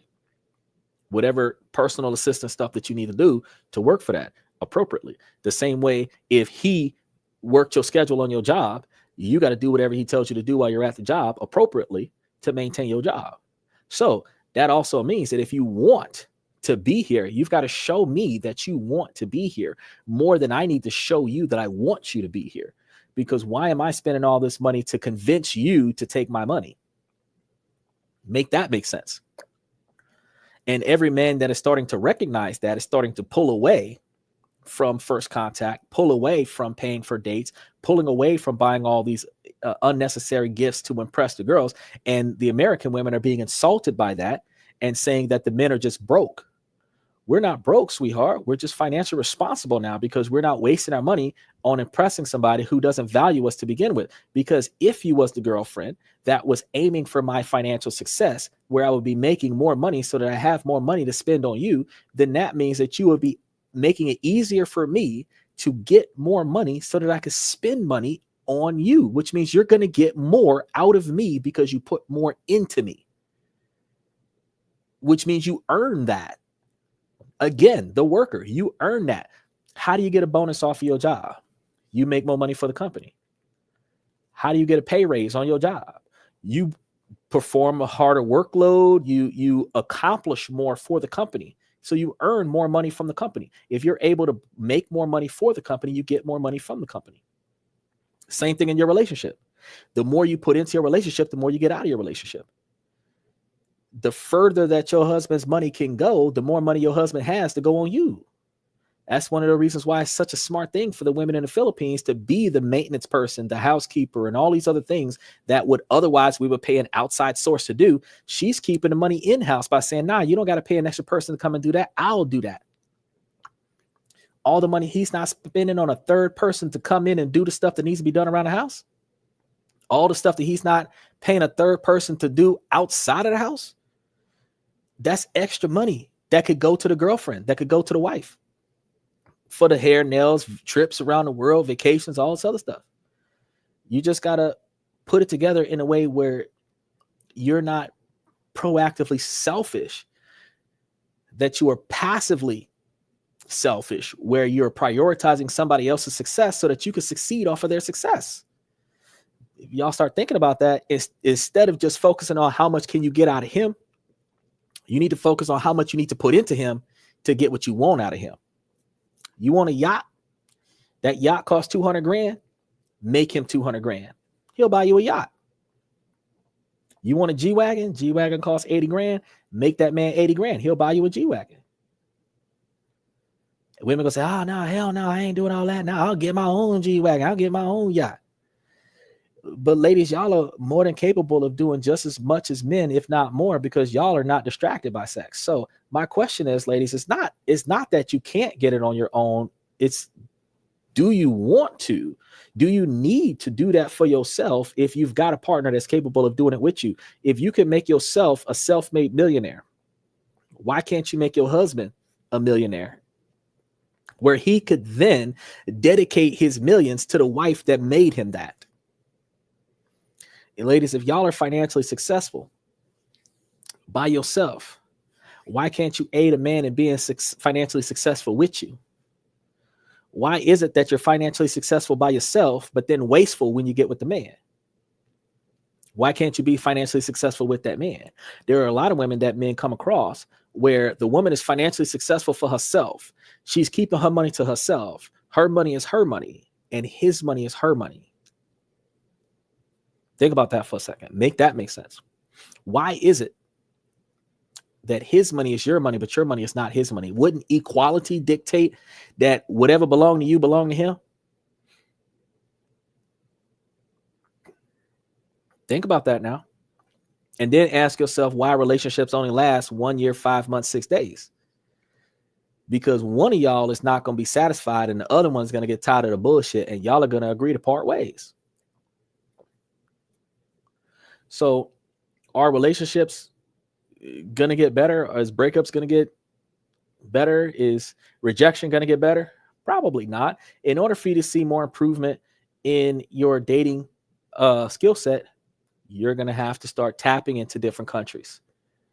If the country that you're dating in the dating pool that you're working out of is not satisfactory, try a different city, try a different state. If the city and the state and the country that you're working in is not satisfactory to you, try the next closest country that you can afford to get to. But statistics have proven that the Philippines, Taiwan, Thailand, Vietnam, Japan are like the top ones. India, Cambodia are some of the top ones. Hungary, Romania, special shout out to Danny Steffen.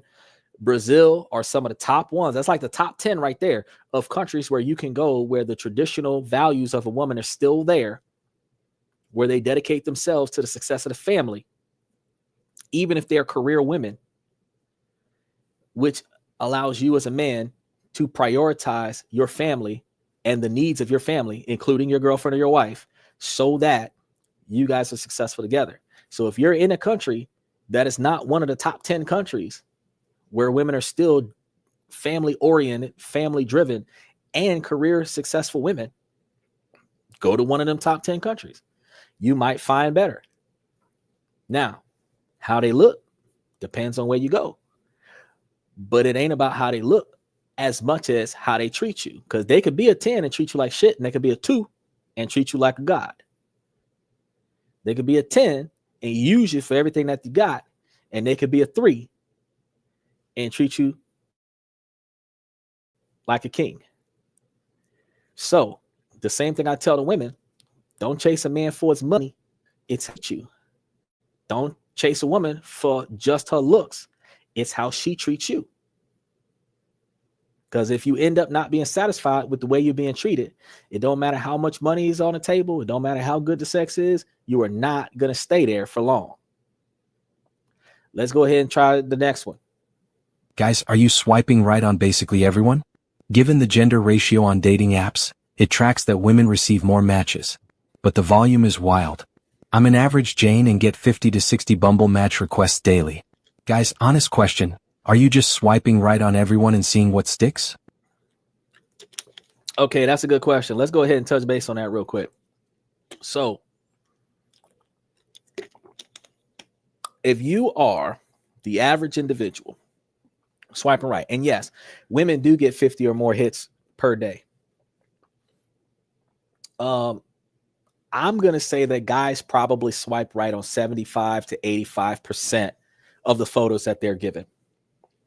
Specifically because the algorithm is going to connect each person with the characteristics of what they're seeking. If a man is looking for a woman in a certain age range that is single, willing to have children, doesn't already have children, doesn't drink, doesn't smoke, is a certain height, from a certain country, all the women in that category meets his expectations. Out of that list, he will swipe right on all the women that look attractive to him, which is going to be about 75, 85% of them, sometimes more. The less women in his geographical search range, the broader his search is going to be. Longer age gap. He may not have a height restriction. He may not have a weight restriction. He may not even have a relationship status restriction. And then still, based on a limited number of selections he have, he's going to still swipe right on 75 to 85% of those photos because those women look attractive. But he doesn't know what their attitude is going to be like until he communicates with them. He does not know her dedication to him until he experiences it. But just the attractive photo in and of itself, oh yeah. But the swipe right on the photo has the algorithm trigger the person that got swiped right on. So now you got notified. Hey, somebody hit on your account. Somebody swipe right on your account. So you might have 50 people swipe right on your account, but you might only get 2 people that actually want to talk to you. Now men might have 3 times as much. Again, like I told you, a man might need like 100 to 300 women that he swipes right on. And out of that, maybe 150 women might swipe right on him. But you only needed to have 50 men swipe right on you. And depending on how those men are, you're probably going to find 2 men that you might want to go out on a date with. I can tell you, between multiple different platforms, I do not have 50 women contacting me on a daily basis. Maybe 5, maybe 10 between multiple platforms. And then out of those, majority of them are not even validated accounts. Where actually I'm experiencing on a lot of different scenarios where individuals who actually pay for the membership are looking for investors on a dating platform. And I'm going to call it that. I'm not going to call it a scam, because they're trying to bait individuals in to invest in their stock market portfolio, invest in their TikTok store and all these other things, which could be perceived as a scam. But I didn't go there to find a business partner, went to the app to find a relationship. So I'm turning down any business opportunities that come my way. But the dynamic is that if they're willing to go that far to pay for a membership so that they can bait people into investing in whatever they got going on, you still got to be, as a man, you still got to be careful with your dating platform, because 3 days into the conversation, they're trying to talk you into spending money. Now, that's going to make the man more cautious when he's communicating with the women. And that man is going to then start encouraging women to video call so that we can confirm that you're a real person, meet up in person so we can confirm that you're a real person before we waste our time with long-winded conversation. Because we have that high experience of being catfished into something that we didn't want to be involved in, which encourages us to be more cautious about our screening process. Then women are going to be like, well, what's going on with the men? Somebody's fucking up the dating pool, because if all of the men are overly cautious and underactive, that's because a lot of people, women and otherwise, have done stuff to the men that have made the men less confident about getting out there and finding the right person, because there's so much false intentions in the dating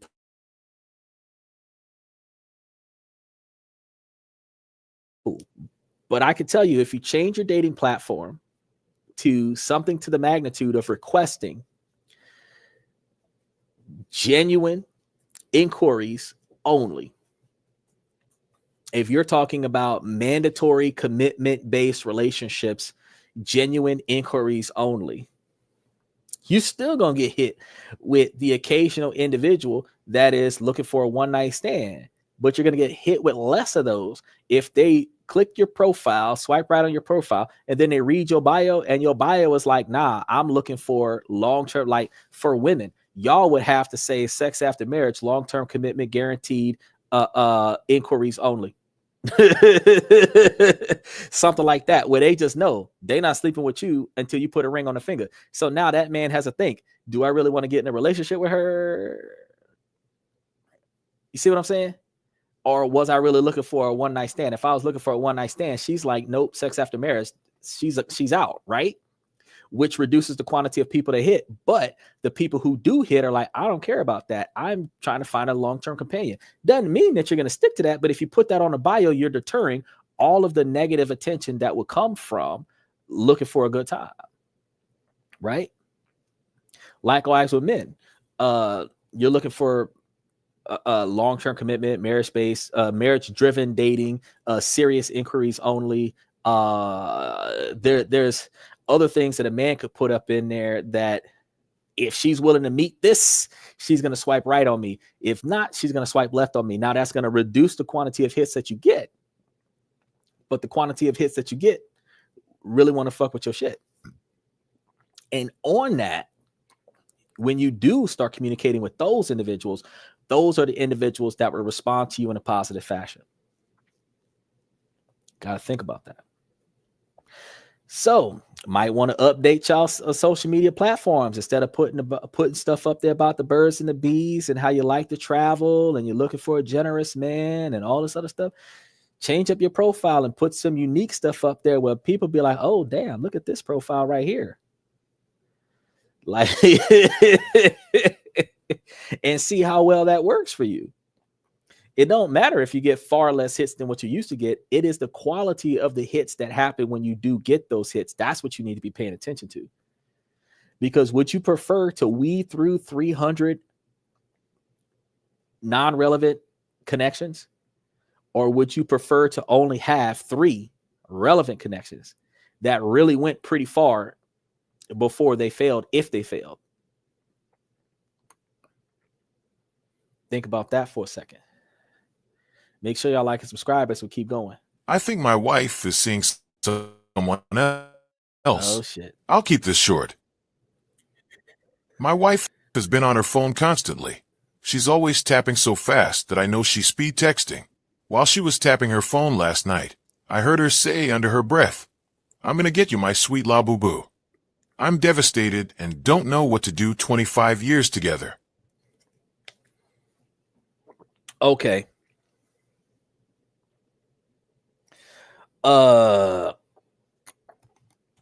25 years is a long time, and people get bored and affairs do occur. One thing that I have said on many of occasions is that you have to pay attention to what is causing the potential affair. Women always say that I'm misogynistic when I call this out, but now that it's from a male's perspective as it affects a male, I'm going to tell you the exact same thing that I told the women. What are you not doing in your relationship that causes your partner to find that same thing outside of your relationship? Because it takes 2 people to come together, and it takes 2 or more people to fall apart. If you're the person being cheated on, it's not just the fault of the person that's doing the cheating or the person that's aiding them in the cheating. What did you do or what did you not do that contributed to the infidelity? Because infidelity is motivated. Nobody tells themselves, I'm going to get in a relationship so that I can cheat. A lot of people cheat because they're unfulfilled in some way, shape, or form. And you need to find out where that unfulfillment is coming from and see if it is within your power to fulfill that. If it's not, you let your partner go.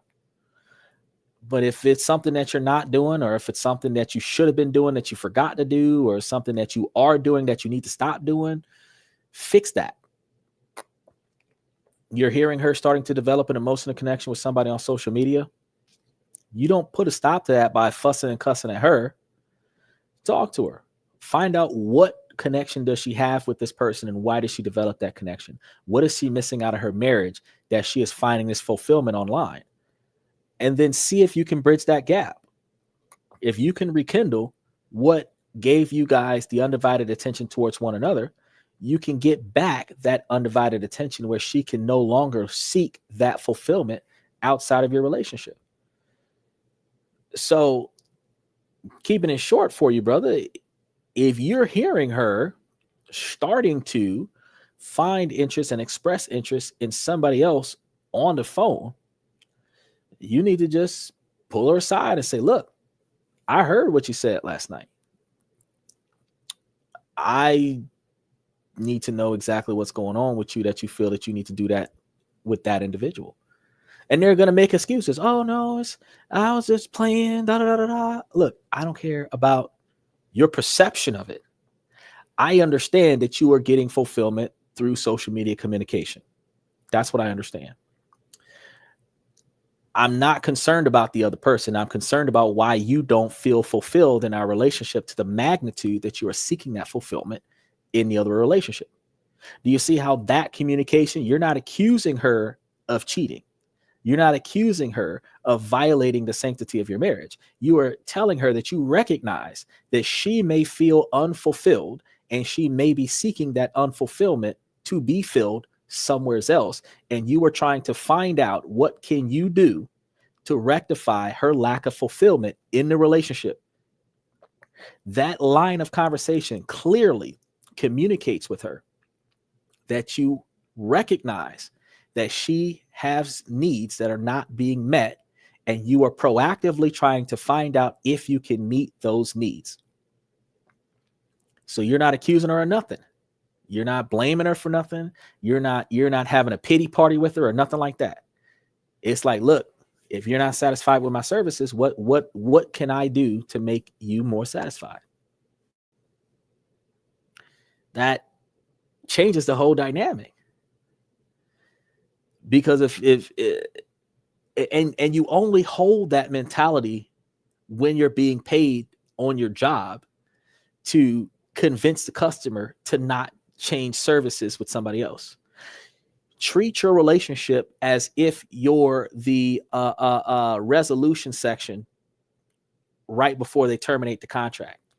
You know how when you call your cable company and you try to cancel your contract, they redirect you to the resolution center so that the resolution center can pitch to you all the different ways as to why you shouldn't terminate your services with them. Even though you were fed up with whatever was going on, the bill was too high, inadequate service, not enough channels, whatever the case may be, you don't want their service anymore. But you have to go through this person where that person don't care that you don't want the service anymore.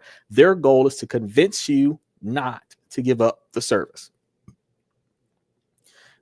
You can take that kind of job and talk somebody out of terminating their contract with your company, but you can't take that mentality into your relationship and talk your partner into not cheating on you. Why? You can upsell your company to your customer, but you can't upsell yourself to your romantic partner. Why? Think about that now. So if your partner is moving on to somebody else, you need to go find out why. You ain't got to blame them for shit. You ain't got to accuse them for nothing. I recognize that you might not be getting everything that you feel like you should be getting here, and I need to know what you're missing so that I can try to see if I can get that for you. That's it. There's no reason for her to be offended at that.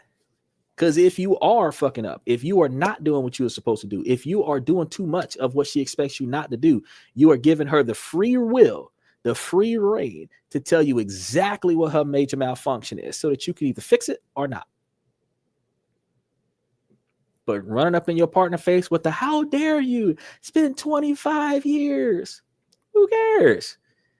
It'll be another 25 years if y'all get over this hurdle. So you can either get over the hurdle before she sleeps with somebody else, or you could get over the hurdle after she tells you she's pregnant with the other guy's baby. Whichever one, you're still going to get over this hurdle if you're going to make it to 50 years.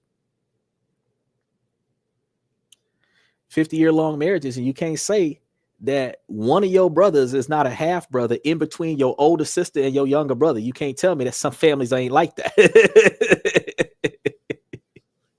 So y'all got to really think about how they made it work in the 30s and the 40s and in the 50s, 60s, 70s, 80s. They made it work like that.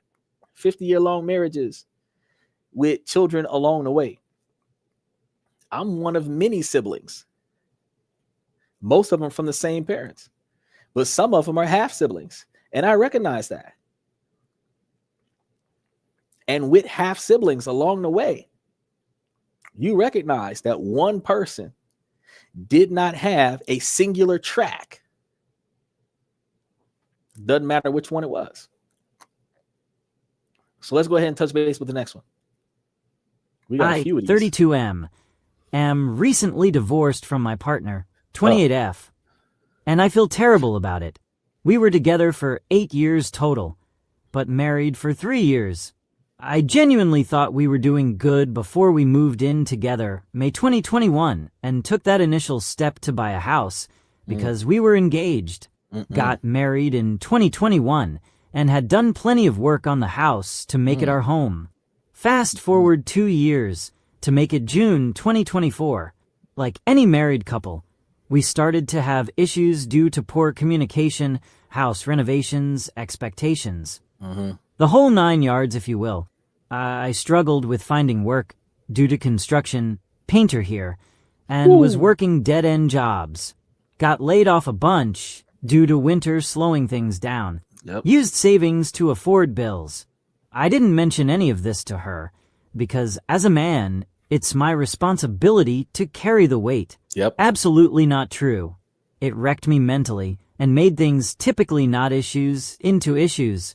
My temper became shorter and I started to distance myself rather than talk about things with my wife.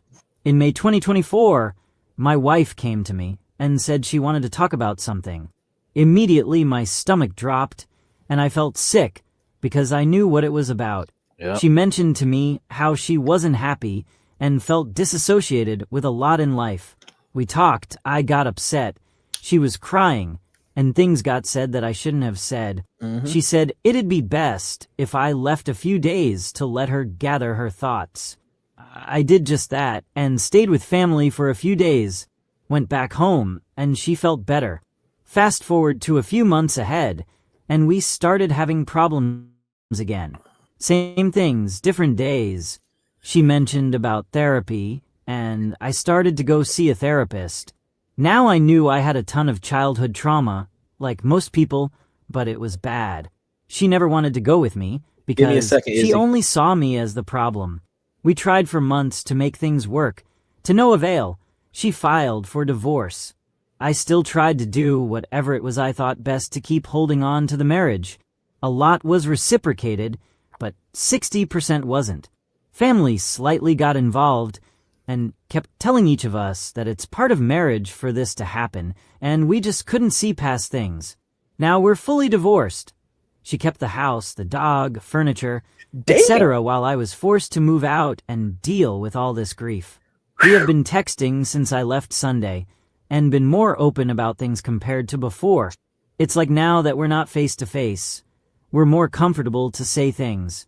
I loved this woman with so much heart that I missed all the cues to her unhappiness because of dealing with my own. I wish I could go back, but I can't. I'm choking up even typing this out. Part of me wants to ask her that if we're not with someone come a year from now, maybe we can try making things work again. I'm still in therapy and started pursuing church as well. There's a long road ahead of me for sure. How am I supposed to not feel terrible and move on? Is it possible to fall back in love after time apart? Okay, so before I answer that question, special shout out to Izzy All-Star. All-Star, he came in and was talking about how he's seen us, and he talks about dating too. So I want to touch base with that real quick. I appreciate the fact that you actually talk about dating yourself. We do a lot of dating conversations Friday through Sunday, different topics every day of the week. Sunday, we do our questions and comments to the fans. So if you do have a podcast where you talk about dating relationships, I would definitely like to collab with you going forward on a few topics if you like, because we can crush a lot of different topics, different angles, different areas. And it's always good to get an alternative perspective on things. So if you're interested in that, by all means, you can always send me some information after the show. You also can, we have on the YouTube channel, there's an email there for the podcast. If you click that email and you send us an email, I can start communicating with you after the show, and we can try to figure out a day and a time for us to work out a collaboration coming forward, because I'm all about having collaborations. Because if you notice, I've got Sarah supposed to be here on Wednesday talking about dating. Now, Monday, Tuesday, and Wednesday, we talk about money because we got to make money for us.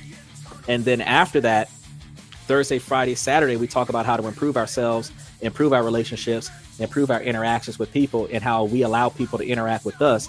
And then Sunday, it's like every man for himself with questions and comments. So when people come in, we have a lot of people that ask a plethora of comments, from STEM products to you know, everything under the sun, relationships, politics, you know, world economics, religion. We talk about all kind of stuff on this and that, and we talk about everything in between. So hence the name of the show. So definitely I appreciate you coming in and letting me know.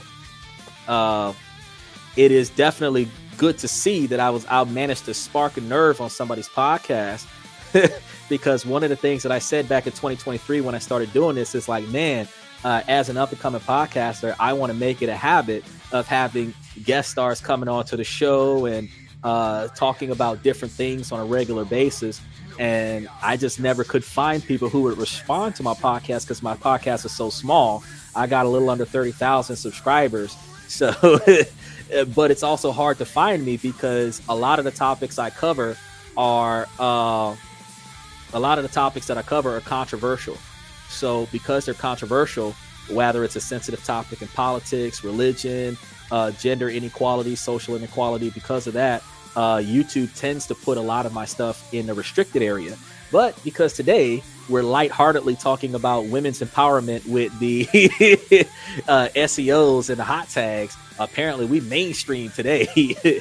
And I think they just finished talking about the government going to crap because Elon and Donald Trump are getting a divorce. So since they just stopped with the hot topic, apparently I'm blowing up today. So but we're also live on we're doing this on YouTube, but we're also doing this on Twitch, and we're also doing this on Twitter. So we're seen on 3 different platforms right now. So I definitely am glad to know that you're here. He said, I like your structure and your presentation. I looked at your channel as well, and I enjoy your topics, bro. I do research every day, every single day. I generate a 60, 70 page script where it is a research-based, fact-based scenario in order for me to run a 1 to 2 hour podcast that does not include collaborations from the fans. And the reason being is because if I'm the only one here and everybody's just listening, because a lot of people are used to listening, I've got enough information to cover the spread. But if in the event that it's interactive, when people do decide to come in and talk, because I got a lot of fans that do come in and have communications with me when they're not paying attention to political disarray, we definitely it really depends on the situation. But definitely, yeah.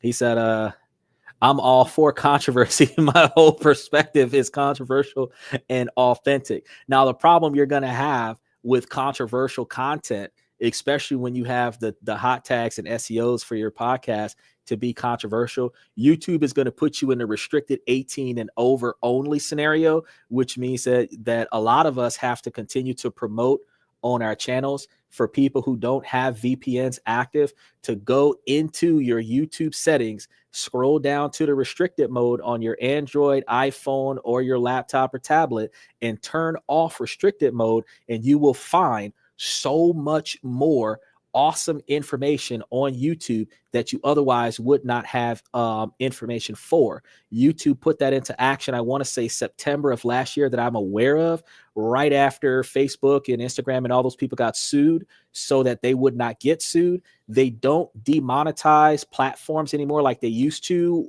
based on content. What they do is they just put you in a less push by the algorithm situation. So you'll come to find that your controversial topics get lower viewership than your non-controversial topics. So if you want to increase the traffic on your podcast, you got to have less controversial topics. While yes, people do like controversy, the fact is that the algorithm doesn't support controversy, and then YouTube doesn't like to pay for controversy. So instead of them demonetizing your platform, they just won't show you as often, which forces you to pay for advertisement to get the viewership. And then since Americans love controversy, they're going to come to you anyway. But because you're less seen, you're less promoted. So that means that you have to get the small quantity of people that do come to your show on a regular basis to promote your channel. That's what that's about.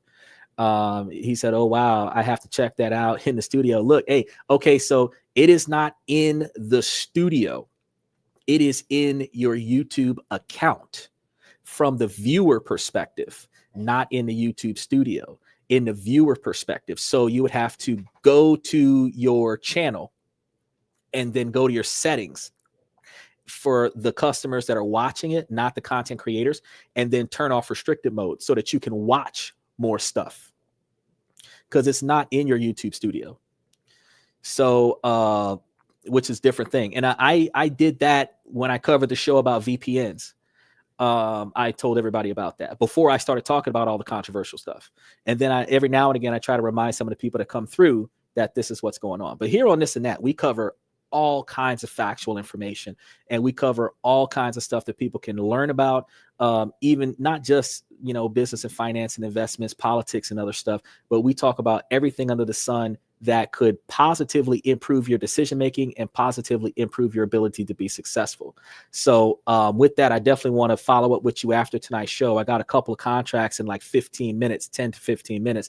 So I'm going to answer this gentleman's question, wrap the show up, take 3 hours worth of contracts that I've already got from Asia, and then I'm going to dive in on all of those emails. So if you shoot me something now or in the next 2 hours, I will be responding to you within the next 3 hours, and we can start setting something up and see what's going on from there. But I greatly appreciate you, All Star, for letting me know that you are interested in a collaboration. More power. So about the gentleman who just gave me the story about his marriage. So 8 years, you guys decided to move in. The first thing that we have to do is we have to work on communication before we start moving in, because the pet peeves that you have with each other can be disregarded because you don't live in the same place. You allow guests to disrespect your household instead of standing on non-negotiable expectations for behavior. But when they move in and become a roommate, that's when things don't go the same way. Oh, yes, sir. Definitely. And I can give you some pointers as to everything that I've learned. I haven't been doing this very long. I started in 2023, but I can tell you everything that I've learned because I've done it the hard way. And definitely we'll see what we can do about getting these likes up. But I'll talk to you as soon as I can. So the other thing is that so with the pet peeves, if we have a situation where our guests are doing things that we're not a fan of, I tell you guys on a regular basis that you have to stand on non-negotiable expectation for behavior. If you do that, you're not allowing people to disrespect you out the gate. If you're standing on your pet peeves at the beginning of your relationship, your partner can respect what you dislike, and they cannot allow that to occur to prevent you from being pissed off. Now, the other half of that, standing on non-negotiable expectations for behavior, is you have to maintain an open line of communication with your partner. You have to have a trust zone where you're able to communicate with your partner everything that's going wrong in life, whether you've lost your job, whether you're not making enough money on your jobs, whether you're getting stiffed on the clients, whatever's going on, where it is non-resentment, non-judgmental, non-retaliatory environment where you can confide in your partner the way you would confide in a Catholic priest, so that if your partner recognizes that there's something going wrong in your life, he or she can proactively take action before the shit hits the fan. For you to tell your partner that you have to file bankruptcy because you have been financially failing for 6 months without telling your partner that you've been failing for 6 months is disrespectful to your partner, and is actually a violation of your marriage, because you guys are supposed to be in it for better or for worse. So when the things start getting worse, that is the moment you're supposed to go to your partner and tell your partner that things are not going the way you would hope. And before it gets too bad, before it gets beyond repair, you are supposed to be able to tell your partner that things are starting to get worse. And if your partner is not proactive about aiding you in fixing the situation, that's when you need to start readdressing the vows in your marriage. But for you to distance yourself from your partner and ignore your partner and try to handle this on your own, and then lash out on your partner because you're overly frustrated because you're trying to do a two-party operation by yourself, nobody can row the front of the boat and the back of the boat at the same damn time. So if there's two of you in the boat, you need to yell to the person in the back to stroke while you're stroking, because otherwise you're going to fail. If you're rowing on the left and they're rowing on the right, you're the only one rowing, you're rowing in circles. You can't go in a straight line unless you're both rowing at the same time. Y'all have to work together as a team. Now, when I think about the fact that you moved her into a house, you put all your finances into this house, y'all lived into this house together, you got the divorce, she's got the house, and you've got to start over. Now you feel like an idiot because you gave away your life savings because you did not want to tell her that you were struggling. Everything you worked for is gone now. You're saying, oh, you love this girl and this, that, and the third. But if you really loved her, bro, you would have included her in your failure, because you really failed yourself more than you failed her. But by failing yourself, then you failed her, and then you failed your marriage, and now she got everything. The learning program on this one is that we need to make sure that we do not allow ourselves to sabotage our own success. Now you're asking yourself, can you circle back and rekindle this marriage? Yeah, you probably can. This is the reason why when we talked about last week, people who are separated for a year, 2 years or longer and not actually file for divorce, but they still actually start dating outside of their relationship to test their feelings for their marriage, to determine if any event that they want to stay in this marriage, that people who are separated, that have not gotten divorced, can get into serious relationships with other people? This is why. Because if you stay apart for a year or 2 years and you still don't want to get back with that other person, that's when you file for divorce, because you know that that bridge is burnt and unrepairable. But if you get a divorce in the heat of the moment, and then a year or 2 years after the divorce happens, y'all decide to get back together, now you got to remarry. You could have just stayed together. You could have just separated, lived in different houses like Will Smith and Jada Pinkett. And when y'all decide to come back together, y'all just come back together. You feel me? So one of the things that you got to do is stand on those non-negotiable expectations for behavior. And you have to respect yourself and respect your partner on a regular basis. You have to include your partner. So those women that want to be considered an equal to their partner, to their husband, to their boyfriend, y'all got to behave like equals. Y'all got to be financially responsible with him. Don't waste his money, invest his money. Don't waste his time, invest his time. Don't use him for what he's got. Give to him so that he's got more to invest in getting for you. You need to put more into your relationship than what you get out of your relationship, so that you're not in a situation where your relationship is failing because he's not doing enough and you're not doing anything at all. Think about that. Now, as I told y'all, I got to wrap things up because I got a commitment that I got to get to in a little bit. So any comments that pop up into the comment section as we wrap up this show, make sure y'all enjoy Higher Ground. That was made by alanito.music in Switzerland. That was also, he said, which email did we send it to? There's only one email in the channel, but let me go and grab it for you real quick. Out of the channel. Let me go. I gotta go over here to email. And like I was saying, special shout out to alanito.music and Danny from Denmark, who is promoting it all over the place. You can hear all of the songs that you hear on the podcast from the Higher Ground album that is on YouTube. You have links to that in the description of every show, so you'll be able to see. You'll be able to listen to the songs for free, or if you want to buy them for download, you can get those from, hold on, let me see. You can get those from the link right below the link to the song that is going to take you over to, I think, Amazon, which allows you guys to purchase a song for download so that you can have it to play offline. So here is the... Did it put it up there? Yes, it did. There is the link to the podcast if you guys want to guest star on the podcast. I'm going to give it to those of you that are on Twitter as well, that you guys can see it as well. And then in that I see y'all's emails, because I check emails every day for the most part. I also check comments after the show, and I try to work out as many things as possible. Communicate and respond to as many people as I can every day. And then whenever we end up, and here we go, on the show, whenever we end up collaborating, I'll let you guys know. So with that being said, ladies, as long as the situation doesn't make sense, I'm going to keep asking you ladies to make it make sense. So ladies, please make it make sense. And then fellas, this is a 75% male driven podcast from the male's perspective, but the women will learn how to make themselves higher value women financially, successfully. They will be able to learn how to improve their market as well as you guys have an ability to do the same. In order for you to maintain your status as a higher value man, you're going to have to up your behavior, your skill set, and your standards in order to meet the standards of the women of value that are upping their expectations by upping their own individual value. This is a uniform perspective podcast. So guys, as I'm giving y'all the tools and resources to be more successful, I'm giving it to the women too. So whoever takes advantage of it, takes advantage of it. And if you don't, I don't know what to tell you, because as I become more successful for my own right, you should have been successful too. So when I touch that millionaire status, if you're not at that millionaire status with me, you have to ask yourself, what did you do wrong? With that being said, I want to thank you guys for coming to This and That. I'm your host, Xander, where we talk about this, that, and everything in between. And I'll see you guys tomorrow night.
My network is my net worth. Choose your company wise. Surround yourself with eagles, not with sheep in disguise. Every interaction is a reflection of my brand. Quality over quantity, that's my personal command.